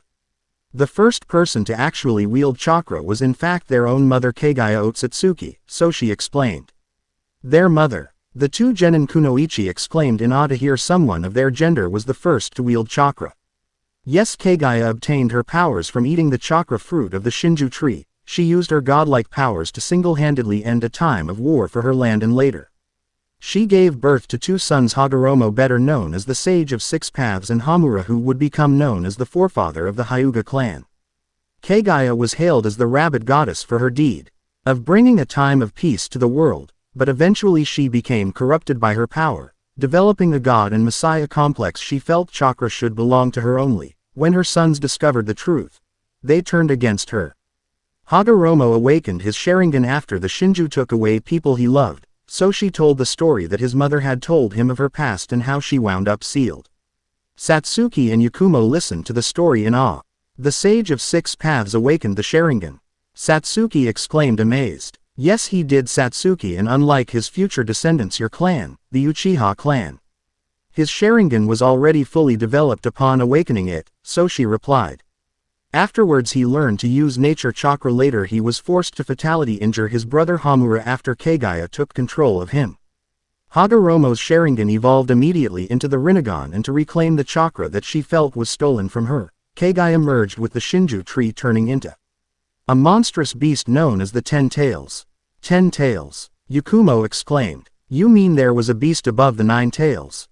The 10 Tails was Kagaya merged with the Shinju tree. In this monstrous form she fought her sons for 3 months. But eventually they were able to seal her away inside Hagoromo, and he became the first ever Jinchuriki in history. However, he knew that upon his death, his moth as the 10 Tails would be released from his body, so he split up her chakra into what we know now as the 9 Biju and scattered them around the world and sealed her husk into what we know as the moon. But just before she was fully sealed away, Kagaya's last bit of corrupted power formed a mysterious being with the mission to revive her called Black Zetsu. He has created an organization made of several S-rank ninja called Akatsuki, and their goal is to gather the 9 Biju and reform the 10 Tails. I will not allow that to happen because I will revive Kagaya my own way. Why, Soshi-san? Yakumo asked, curious. Because Kagaya is my mother, Soshi replied, shocking them. Ka-chan tasked me with her revival, as she knows I can resurrect her far better than what Black Zetsu has planned for her revival. So if Kagaya-sama is your mother, does that mean the Hokage and her wife aren't your parents, Soshi-kun? Satsuki asked. No, the Hokage is still my birth mother, but make no mistake, I have no familial feelings remaining towards her, Soshi replied coldly. Kagaya is my one true mother. She trained me to master my Kekemora and made me who I am today. Kekemora? Yakumo questioned. My Byakugan, unlike the Hyuga clan's Byakugan, is not classified as a Keke Genkai but rather a Kekemora. Soshi activated his Byakugan, then his eyes turned blue with a white floral pattern in them. This eye is the Tenseigan, the Byakugan's evolved form. Satsuki gasped, surprised by this revelation. The Byakugan has an evolved stage like the Sharingan. I never knew that. They certainly never talk about it. That is because the Hyuga clan has forgotten its true roots, Satsuki, Soshi replied. I have 2 more dojutsu to show you. The slit on his forehead opened, revealing a third eye which was red with tomo in it like the Sharingan but had 9 of them set on a ripple pattern in rows of 3. This Satsuki is the Rinne Sharingan, the origin of your own dojutsu, the Sharingan. Ka-chan has this same eye as I mentioned before. Hagoromo awake the Sharingan, then awakened his Rinnegan later. Hamura had Ka-chan's Byakugan, then later obtained the Tenseigan. Soshi's eyes then turned red with a ripple pattern with tomo in each, just like the eye in his forehead, except 6 tomo instead of 9. This is the Rinnegan, a different form compared to my Rinne Sharingan eye. I have access to all the Mangekyo Sharingan and Rinnegan powers with this. You said your mother Kagaya-sama trained you. How did she train you if she's currently sealed away, Soshi-kun? Satsuki asked. Madara Uchiha had survived his death battle with Hashirama, having obtained his DNA and grafted it onto his wound, and when he awakened his own Rinnegan, he broke the seal and de-summoned Ka-chan's mummified body from the moon, which he christened the Ghetto Statue of the Outer Path, and this allowed my mother to now free her spirit from the seal during a full moon as well, Soshi explained. Madara survived, Satsuki exclaimed, stunned to hear that. Yes, he used a forbidden jutsu of the Sharingan called the Izanagi to undo his death and had a shadow clone take his place. Soshi explained. The Izanagi allows an Uchiha to cheat death but at the cost of one of their eyes. Satsuki and Yakumo were stunned by this knowledge as Hanabi remained unconscious under Soshi's genjutsu. Soshi then deactivates his dojutsu, including closing his Rinne Sharingan. Now the reason I am telling you all this is I care greatly for Satsuki and don't want any secrets. Betwi Ennis and Yakumo are her teammate and aren't part of the group who wronged me years ago. but you both must swear on your clan names not to mention any of this to Hanabi, your senseis, or the higher-ups of the village. Satsuki nodded. I, Satsuki Uchiha, do solemnly swear upon my clan name Uchiha to never mention the information told to me today. Yakumo joined her teammate. I, Yakumo Kurum, I do solemnly swear upon my clan name Kurama to never tell the information told to me. Soshi nodded. Very good, thank you, Soshi-kun. It's amazing to think you're of the same clan lineage as the man who invented ninjutsu. Satsuki said. Hagoromo originally called the art of manipulating chakra ninshu, Soshi replied. He taught his followers and sons ninshu as a way for all people to ko-nect until it was weaponized by his eldest son, your clan's own forefather Indra, and became what we know now as ninjutsu. Soshi-kun, I always wanted to know why my clan and the Senju clan always fought. What started that decades-long war between our clans? Satsuki asked her crush. It began when the Senju and Uzumaki clan forefather and Indra's younger brother Asura was chosen over Indra as their father's heir and successor. Soshi explained. Indra thought power was the way to achieve peace while Asura believed love was the way to true peace, and their father agreed with his younger son's path. But Indra was being manipulated by Black Zetsu as well as part of his plan for Ka-chan's resurrection, and when his younger brother was chosen instead of him, Indra snapped and turned on his family. It began a war between the two brothers that would be passed down to their descendants, the Uchiha and Senju, who would have no idea why they hated each other so much. Satsuki gasped. The Uchiha-Senju war happened because of an elder brother's jealousy at his younger brother being chosen over him by their father being manipulated by some creature. I know it is hard to believe, Satsuki, that a centuries-old clan war was in fact caused by a bad case of sibling rivalry. Soshi replied. Satsuki nodded in agreement, then walked over to Soshi and kissed him his cheek, making the Ōtsutsuki prince blush lightly. Thank you for telling me all that, Soshi-kun. It means a lot to me that you trust me with this information, and as I said before, on my clan's name I will never reveal any of the information you told me to the village. Thanks, Satsuki, Soshi replied with a small warm smile which made Satsuki and Yakumo blush pink as he released his seal and revived Hanabi from his genjutsu. She had no idea what had occurred while she was out. Satsuki, good luck with your team and senseis, perhaps we will work together in the future on a mission. Satsuki blushed. I'd like that, Soshi-kun. Also Ka-chan would like to see you, so could you visit us at home sometime? I will, Satsuki, it will be nice to see Makoto again, Soshi replied with a small smile. Makoto Ucha was like a surrogate mother to him before he met his mother Kagaya. The rookies were soon waiting for their respective senseis. Soshi saw Makoto Uchiha appear via a leaf shunshin. Makoto is a fair-skinned woman with long, straight black hair with bangs hanging on either side of her face to roughly frame her cheeks and black eyes. She wore the signature Konoha flask jacket, a black short-sleeved shirt and pants with her kunai pouch on her leg and sandals. Her hair was tied back in a ponytail, same style as Kushina when she was on duty, and her headband was wrapped around her forehead. Makoto smiled at her daughter and her teammates. Team 11, come with me, and hello Soshi-kun, it's been a while, hasn't it? Yes, Makoto, Soshi replied with a small smile. I will come by to you and Satsuki sometime at home if that is all right with you. Of course, Soshi-kun, Makoto replied with a warm smile. I'll prepare some extra food for you whenever you come by. Soshi nodded. Thank you, Makoto. He watched as Makoto vanished via the teleportation technique with the 3 kunoichi to be. Soshi then went into a portal and exits out of another portal into the Hokage's office. Soshi-chan, Mito said, happy to see her son but quickly became professional. Genin of Team 12, Soshi Ōtsutsuki. Yes, Hokage-sama, Soshi asked. Your first mission will be AC rank Missio. And to wipe out several bandit camps building up around our country, Mito said. Understood, Soshi replied calmly and teleported as Mito watched him go. Outside the village, Soshi flew over the foe. Rest as he had his Byakugan activated to look for his targets. The first bandit camp isn't too far ahead. The Ōtsutsuki prince landed nearby the camp. Hey, there's a brat here, one huge musku. Lar bandit said as he and several others noticed his headband. So you're a ninja, likely a newbie, a second bandit said who had a sword.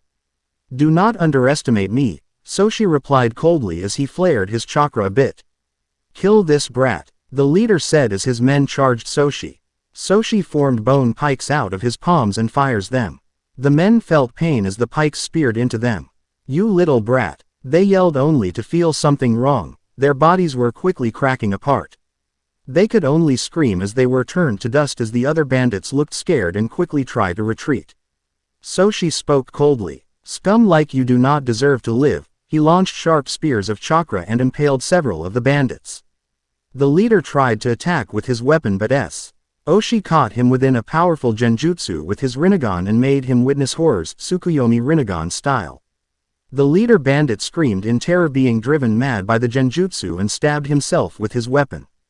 This is done, Soshi said and stored the bodies that he hadn't killed with his bones in a scroll to bring back later. He then attacked another bandit camp launching several massive fire bullets to burn them to a crisp. Later the Ōtsutsuki prince returned to the Hokage and set the scroll down. Here are the bandits, Lady Hokage. Mito smiled and nodded. Good work Soshi Ōtsutsuki. Here is the ryo for them.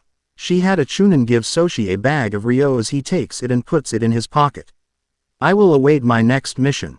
He turned. Soshi-chan, Mito called to her son. You killed on your mission today, are you okay? Yes, I have made peace with the fact that I will be required to take lives, Soshi replied calmly before he teleported out. Mito was worried about her son's mentality.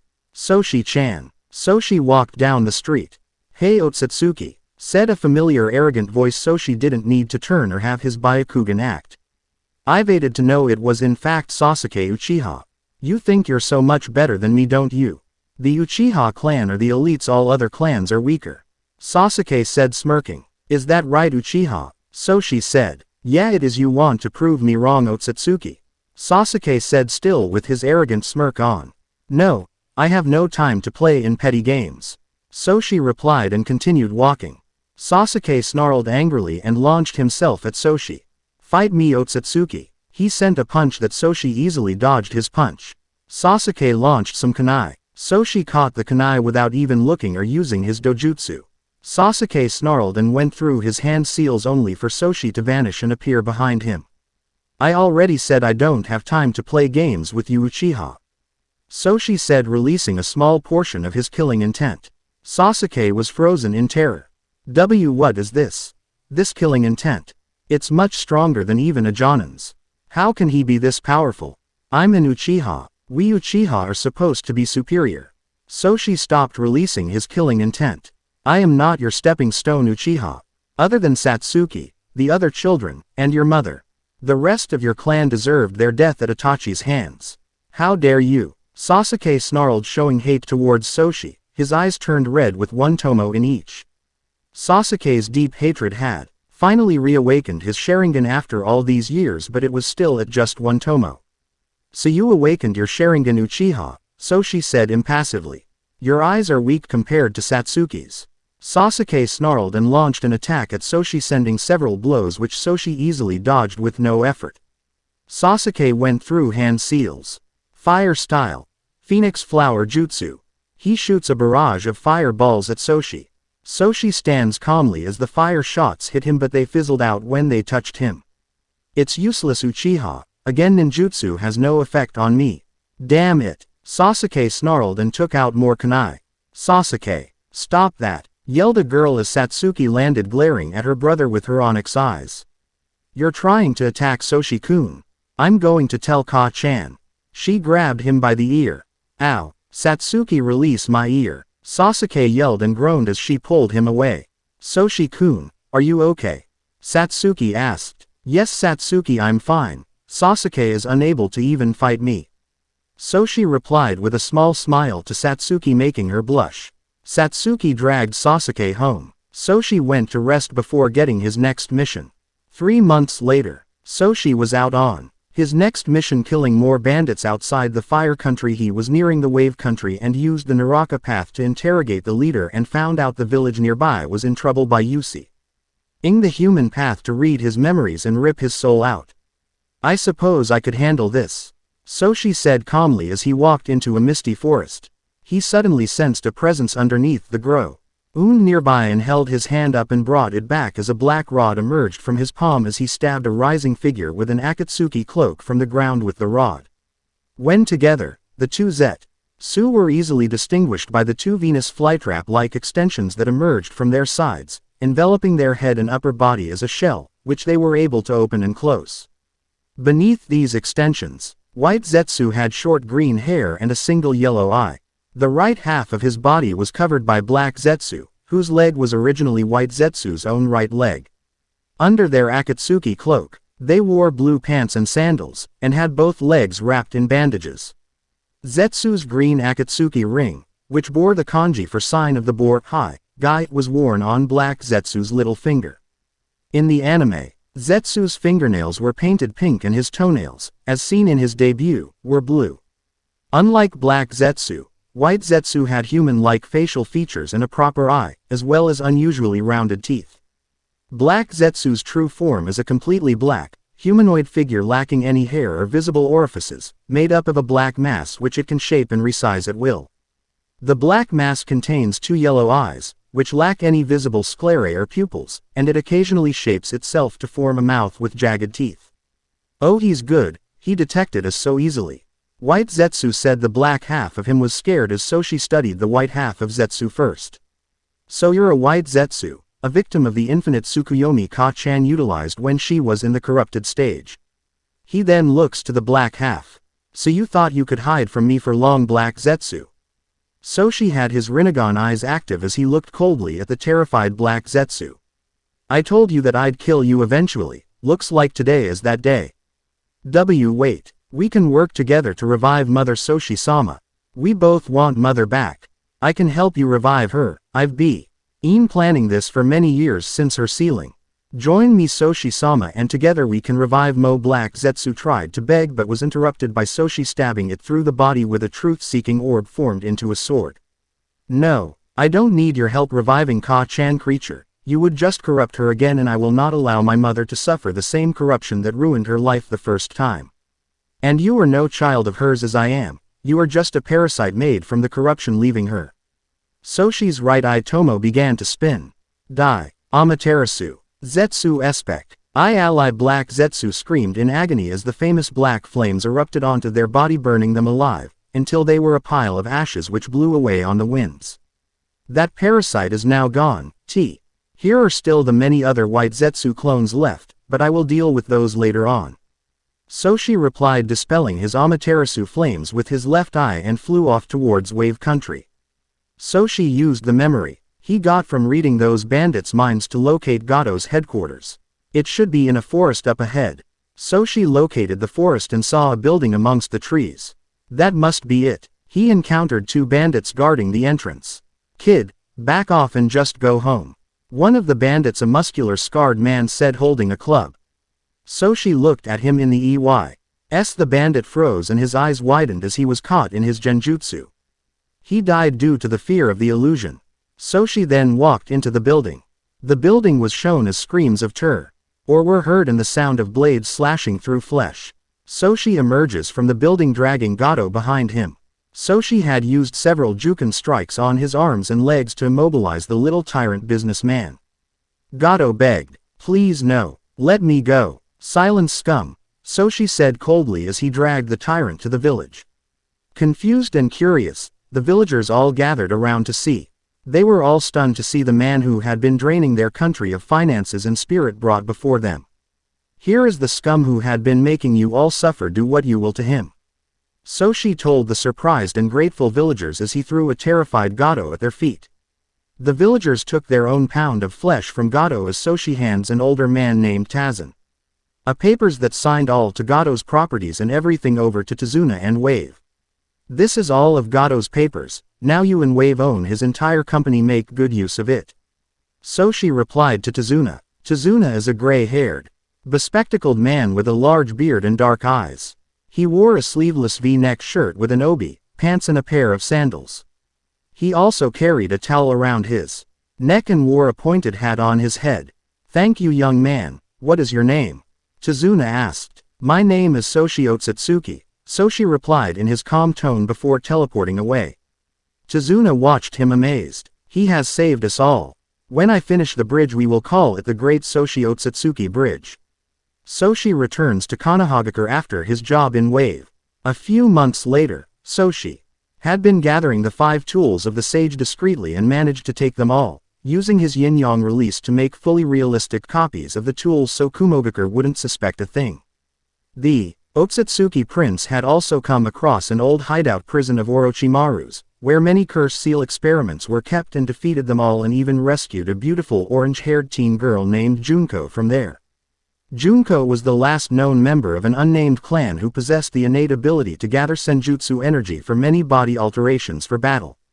Junko was in fact the origin of the power of the deadly curse seals utilized by Orochimaru. Junko, since she was the very origin of that power, wasn't bound to just one transformation, nor did it corrode her body unlike curse seal wielders. As she could turn her arms and legs into many different bladed weapons and had access to her own full sage mode, which for normal curse seal wielders was called curse seal level 2. Junko was called Junko of the Scales as normally she was very kind and gentle, even able to communicate with animals, but anything could set her off into a dangerous bloodlust rampage, which had happened once before as Junko went completely berserk and destroyed an entire village. Junko had gone to Orochimaru of her own will for help, but instead of actually helping her as he promised, Orochimaru extra CTED some enzymes from her body and mixed it with his own evil senjutsu chakra, and thus had created his infamous curse seals. Junko was attracted to Soshi as his pure immense natural chakra kept her murderous urges suppressed, and he spent a lot of time with her since rescuing her from the hideout. Mito even put Junko in as Soshi's teammate due to her powerful Kekkei Genkei, which would be wasted if she became a civilian. Junko was a tall, lightly tanned, beautiful young teen woman with long flowing orange hair with bangs framing her cute face and red eyes. Think Orihime Inoue from Bleach but with darker skin and red eyes. Junko wore a purple shirt that showed off her busty chest and a purple skirt. She lacked shoes due to being in a prison cell since being used by Orochimaru. She also possessed a small bracket-shaped tattoo on her left palm. Junko wore a Konoha forehead protector around her waist. So Soshi-kun, what mission will Mito-sama give us next? Junko asked him. I'm not sure, Junko, let's see. Soshi said as they headed to the tower for their next mission. Mito sees her son, Soshi Ōtsutsuki, and Junko. Your next mission is. A Jonin appeared kneeling. Lady Hokage, the Kurigakure rebel leader Mai Terumi and 2 of her greatest subordinates are here to get some help with the civil war. I see, let them in. Mito said as the door opened revealing Mai Terumi and 2 of her best soldiers, Chojuro and Ao. Mai is a tall, slender woman with fair skin. She has green eyes, and ankle-length, auburn hair styled into a herringbone pattern at the back. A top knot tied with a dark blue band, and with 4 bangs at the front. 2 bangs are short, with one covering her right eye, and 2 are long, crossing each other on her bust, just below her chin. She wears a long-sleeved, dark blue dress that falls just below the knees. It seems to be closed at the front with a zipper, and is kept open on the front right side from the waist down. He dress only covers up to the upper part of her arms and the underside of her breasts. Underneath, she wears a mesh armor that covers slightly more of her upper body than her dress. She also wears a skirt in the same color as her dress and, underneath those, mesh leggings reaching down over her knees. Around her waist, she wears a belt with a pouch attached to the back on the left along with high-heeled sandals. Shin guards reaching up over her knees, dark blue nail polish on her fingers and toes, and is usually shown with purple lipstick. Chojuro has short, tufty blue hair, and dark eyes. He also has pointed, shark-like teeth, a common trait of the members of the 7 ninja swordsmen of the mist as well as apprentices share. He wears square, black-rimmed glasses connected to ear protectors. A blue pin-striped shirt and camouflage pattern wears his forehead protector on the front of his holster, which he uses to carry Hiramakare. The sword itself is wrapped in bandages, leaving only the double hilt visible. He also has shuriken holsters strapped onto each of his legs. Ao is a middle-aged man with blue hair which is styled in a moused-up manner. His left eye was blue and his right eye was covered with an eye patch, under which he concealed the Byakugan that he obtained from a Hyuga clan member he defeated. He wore a talisman in each ear with the kanji for a humble form of Tahir, Shang. Sho written on them twice on each side. These talismans reacted when his Byakugan is under threat and will protect it from anyone, even himself. He also wore the standard striped, gray suit, with a green haori that had white trimmings that stop halfway down, over them. Greetings Lady Hokage, I am Mei Terumi, leader of the Kurigakure rebel forces. Mei said, bowing to Mito. These two are my strongest men, Chojuro and Ao. Both of them bowed to the first female Kage. Welcome Mei Terumi. I understand you need some assistance in the civil war. Luckily I have an available team to help. Mito said, gesturing to Soshi and Junko. This is Team 12 Soshi Ōtsutsuki, my son and his friend and only current teammate Junko. They're genin. Ao questioned. Only on paper. My son Soshi-chan is strong, incredibly strong. He was able to beat 4 of my village's top jonin all by himself. Mito said proudly. And his teammate shouldn't be underestimated either. I assure you Mei, they can help. I see. Very well, by your word, I will give them a chance, Lady Hokage. Mei said, looking at Soshi, and felt herself turning a bit pink.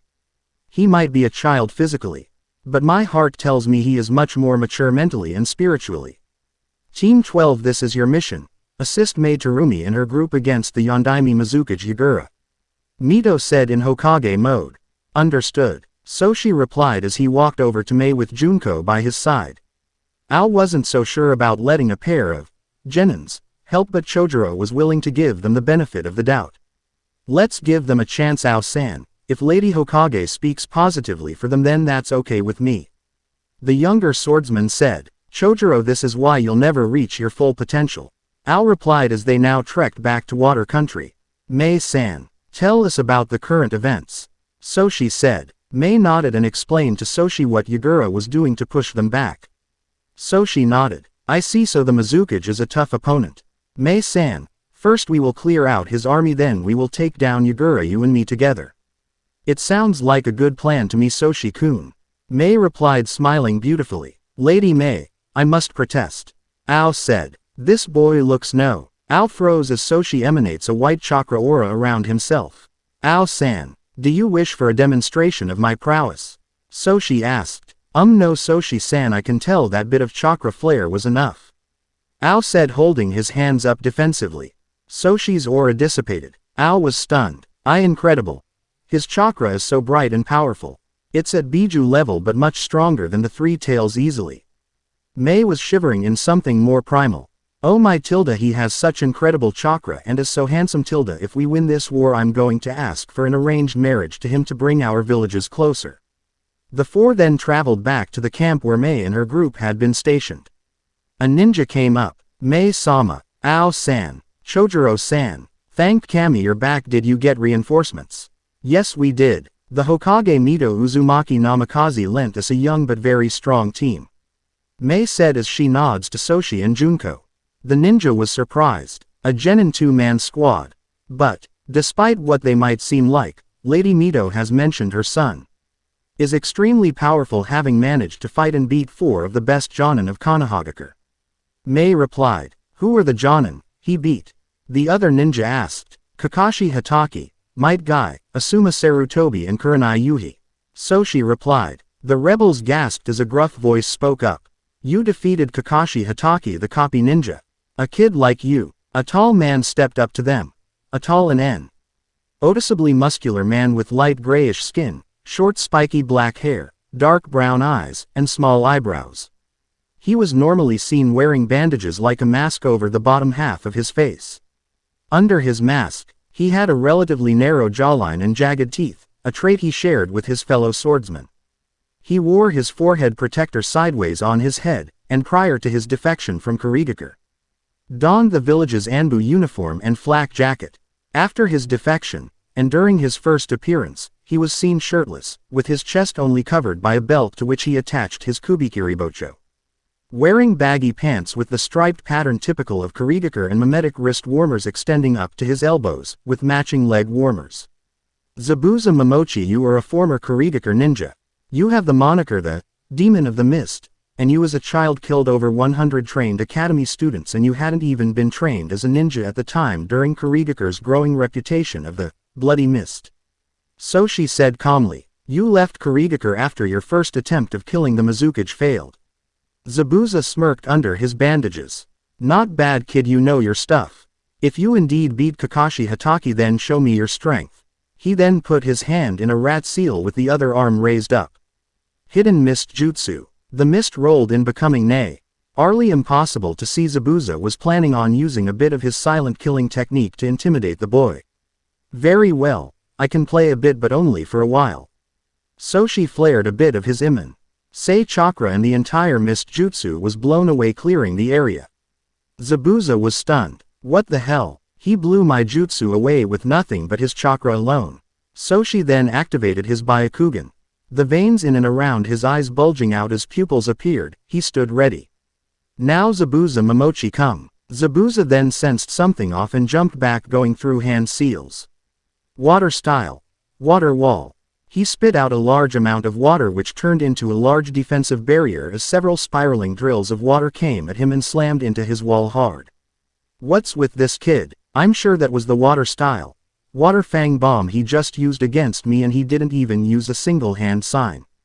It's like he can use elemental jutsu with just his thoughts alone. Soshi the N formed water from the air and sent a giant water dragon flying at Zabuza. What? Even the water dragon missile? Zabuza just barely managed to dodge the water dragon and then draws his signature blade from his back. A large broadsword, as tall as a full-grown man, shaped like a butcher knife. The blade itself has two cutouts, a circle close to the top and a semicircular one nearer to the handle. The former of which is aptly fitting the sword's purpose of decapitation. The latter notch allows a strap to be wrapped around the weapon, making it easier for the user to carry. Its extremely long handle is also detachable to further aid transportation and then reattached when required for combat. Alright then, you got some power to you, kid. Zabuza created a couple of clones. Water clone jutsu. The Kurigakure missing nin created around 5 clones of water which rose up from the puddles around them. Soshi then disappeared and then reappeared in the same spot with one arm out. Zabuza's clones immediately turned back into puddles of water. Mei was watching Soshi in awe. I think I'm in love. Soshi-kun is so strong. I know with his help we can end Yagura's tyrannical ways. Zabuza was amazed. Just who is this kid and how is he so strong? He can just throw around jutsus without any hand seals. Soshi sent several water dragons Zabuza's way. Oh shit. Zab. Uza exclaimed as he used a water-style teleportation to get away, having to do several. Soshi launched a stream of lightning from his body at Zabuza. Zabuza had to jump to avoid the lightning burst. This kid is a ninjutsu prodigy. Soshi then vanished and appeared behind him with a white gauntlet of chakra around his left arm and threw his arm forward, sending a large chakra claw at Zabuza. Zabuza was impaled, then turned into water. Zabuza reappeared nearby. Okay, I'm convinced now, kid, you're really powerful. Soshi nodded and looked to the east, his Byakugan spotting over 4000 chakra signatures, including a strong one at Biju level. I see many chakras heading our way. May one is Biju strength. I believe it is Yagura and his top Anbu. Damn, everyone else get ready.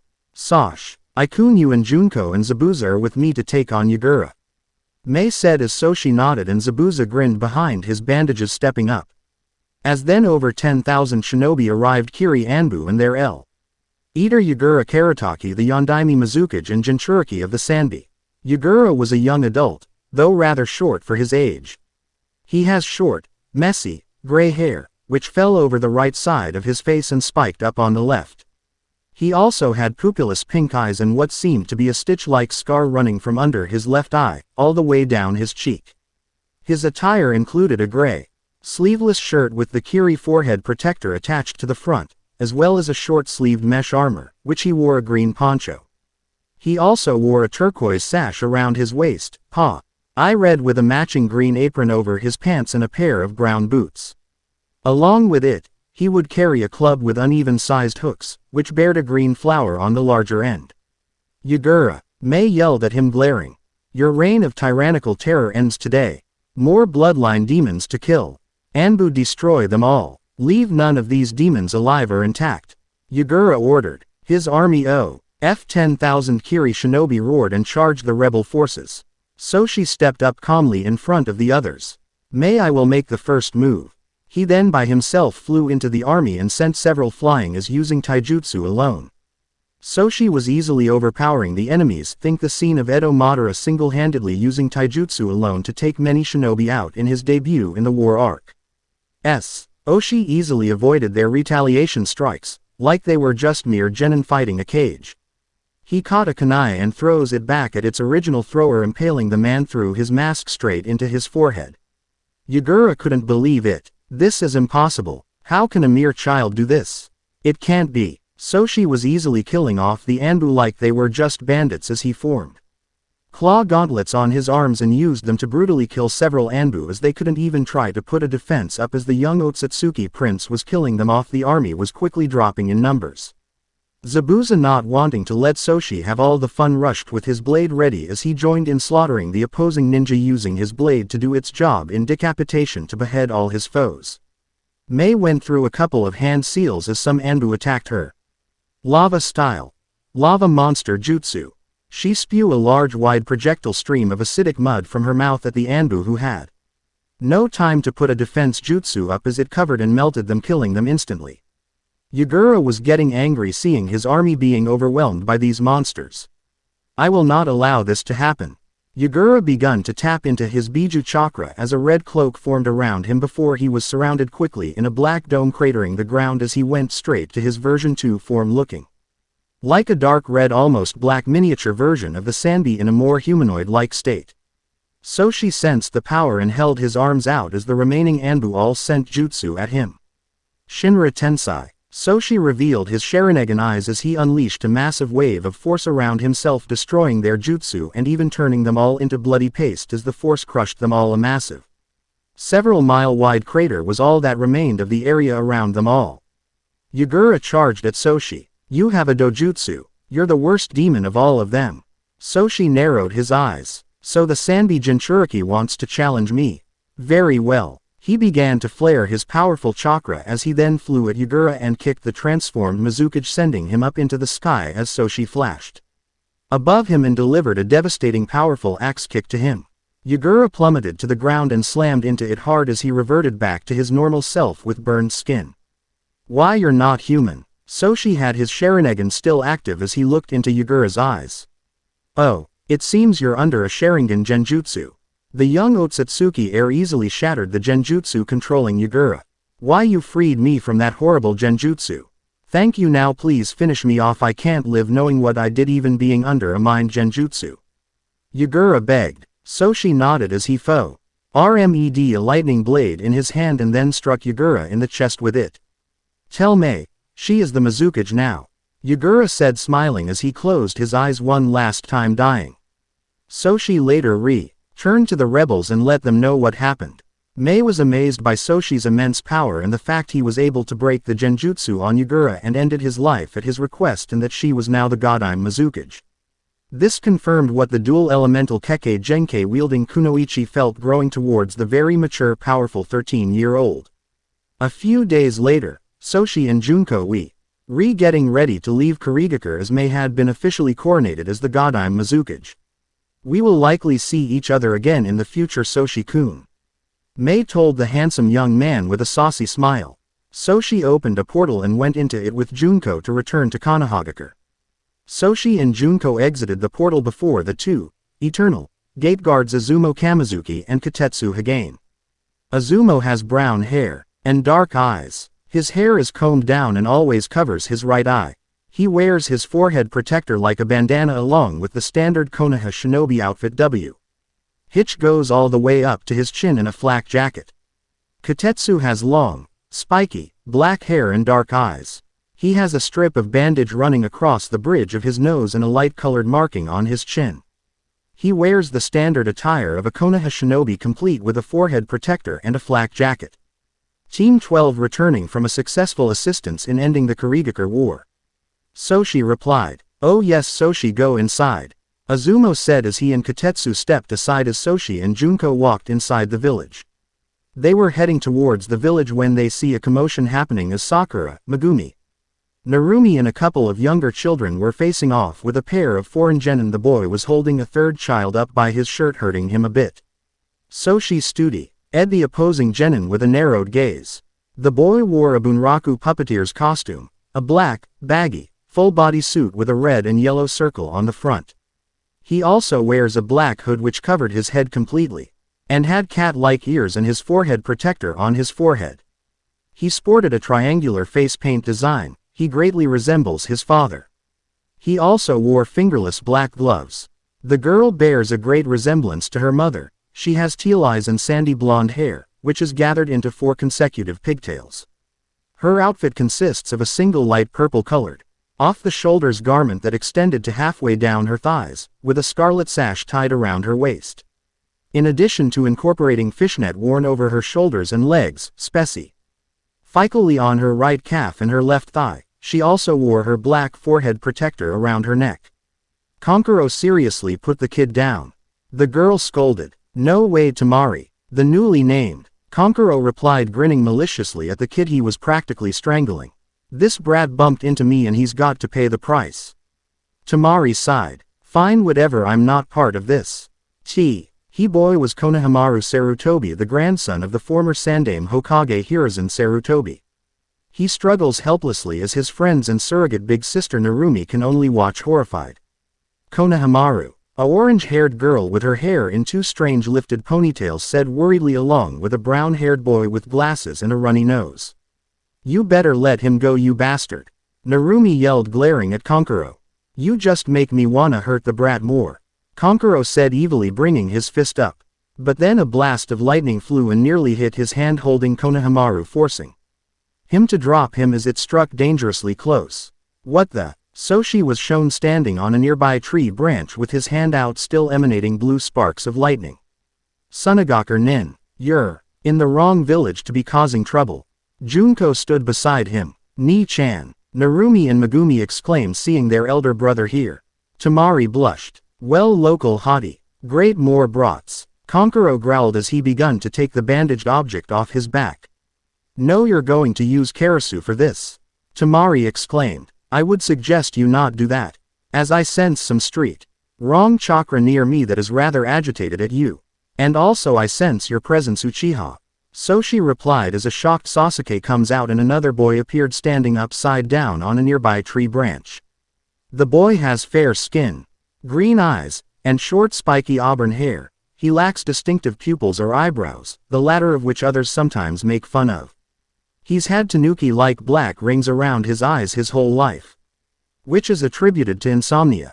As a child, he carved the kanji for love I on the left side of his forehead, which his hair is parted in order for it to be kept visible. He wears a black bodysuit with an open neck, t-shirt-like sleeves, and almost full-length leggings. With this, he wears a white cloth over his right shoulder and the left side of his hips. He has a wide leather band from his left shoulder to his right hip with which he carries his sand gourd and around which he wraps his forehead protector. Sasuke was shocked by this. Single quote. "This guy, he's as skilled at stealth as Kakashi. I didn't even sense his presence. Yet Ōtsutsuki did." "Kankuro, that's enough, you're a disgrace to our village," the auburn-haired boy said coldly. "But Gaara, they're the ones who started it. Let me tell you what happened," Kankuro said nervously. "Shut up, unless you want me to kill you," Gaara asked even colder. Kankuro looked nervously scared and said, "No, Gaara, you're right, I'm at fault, I'm sorry." "Me too, sorry, Gaara," Tamari said, holding her hands up in surrender with a nervous smile of her own. Gaara looked over to Soshi. "I apologize for any troubles he's caused." Soshi nodded and comes off the tree branch with Junko as they landed by Sasuke and the others. Gaara then used a sand swirl to disappear and reappear by Tamari and Kankuro. "You 3 are here for the chunin exams, correct?" Soshi asked. "Wow, both cute and smart, a rare combination." "Yes, we are," Tamari said, holding up their papers. "What's the chunin exams?" Narumi asked. "Narumi-chan, didn't you listen to what our parents said?" Megumi asked. Narumi rubbed the back of her blonde hair as Megumi's sweat dropped at her absent-minded younger sister. "The chunin exams are important exams that all genin teams must participate in at around this time of year," Soshi replied. "It's a chance for us to show how far we have come along since the academy days. All of us will likely be entering in it. I'm automatically eligible since I don't have a sensei and am currently a 2-person squad with Junko here." You will likely be entered by your senseis. Sasuke smirked, excited to fight such powerful opponents and prove he was an elite Uchiha. Anyways, Soshi said, turning his attention back to the 3 Sunagaku nin. What are your names? Huh, you mean me? Temari blushed, asking. No, the one with the gourd. Soshi said bluntly. I am also interested to hear your name. Gaara said. I am Soshi Ōtsutsuki. Soshi replied. Gaara of the desert. Gaara replied back. I hope to see you in the exams. Hey, aren't you interested in hearing my name? Narumi asked. I couldn't care less. Gaara replied as he left with his teammates. Sasuke smirked more. Gaara of the desert, huh? You're a perfect chance to test my Uchiha elite powers. He turned and walked. Megumi bowed to her brother. See you later, hopefully at the exams, Ni-chan. She put a hand on Narumi's shoulder and uses the teleportation jutsu to take Narumi home in a swirl of leaves. Soshi narrowed his eyes at the tree, then said, Let's go, Junko. Yes, Soshi-kun. Junko replied as Soshi teleported himself and her away in an oval-shaped spiral. 3 mysterious nins dressed similarly were in the tree. The leader said, That Soshi kid is a dangerous one, we better keep watch. As his teammates nodded. Later in the Hokage office, Mito was talking to the Jonin. It's that time again. Some of the other competition has already been spotted in the village. So a week from now the chunin exams will take place. Are there any in your groups you feel are ready? She asked, looking at He 5 Jonin before her, who were the senseis of the 4 of the 6 most recent Konohagakure Genin teams. Kurenai spoke up. I am Kurenai Yuhi. I lead Team 8, which consists of Kiba Inuzuka, Shino Aburame, and Hinata Hyuga. I recommend my team for the upcoming chunin exams. Asuma went next and said, My team is Team 10, which includes Shikamaru Nara, Choji Akamichi, and Ino Yamanaka. I Asuma Sarutobi recommend them for the chunin exams. Hisana stepped up. Hisana is a slender, curvaceous young woman of fair complexion who, as a Hyuga, her most distinguishing trait is the Byakugan, giving her featureless white eyes with a hint of lavender. She possessed dark blue hair in a Heim style with 2 strands framing her face reaching her shoulders. Her hair went down to her lower back. Hisana wore an open lavender and white jacket exposing her voluptuous breasts with fishnet mesh, the only other cover of them, as well as tight short shorts with the traditional sandals RTN Hinata appearance. Her headband was wrapped around her upper left sleeve. Hisana spoke up. I'm one of the senseis of Team 11, which consists of Satsuki Uchiha, Yakumo Kurama, and my own little sister Hanabi Hyuga. I Hisana Hyuga recommend my team for the upcoming chunin exams. Kakashi and Lucretia stepped up. Kakashi spoke. I am one of the senseis for Team 7, which includes Narumi Uzumaki Namikaze, Megumi Uzumaki Namikaze, Sakura Haruno, and lastly Sasuke Uchiha. I Kakashi Hatake recommend our team for the chunin exams. I the other sensei of Team 7 Lucretia Niji agree with my partner's recommendation. Lucretia replied. Interesting, so all teams are recommended. And Soshi-chan is automatically eligible since he is a 2-person squad with Junko. Alright, then we have our team entrances. Mito said, nodding. Lu-chan, make sure to explain to Narumi-chan the seriousness she will need to take it. I know, Mito-chan. Lucretia replied to her wife as they are all dismissed for the day. The next day, a week later, near the academy, a portal opened as Soshi and Junko emerged from it. So this is it, Soshi-kun. Junko said. Yes, it is, Junko. Now let's go and see what the competition will be like. Soshi replied as they entered into the academy. The end. Remember to subscribe and like this video. See you in the next video.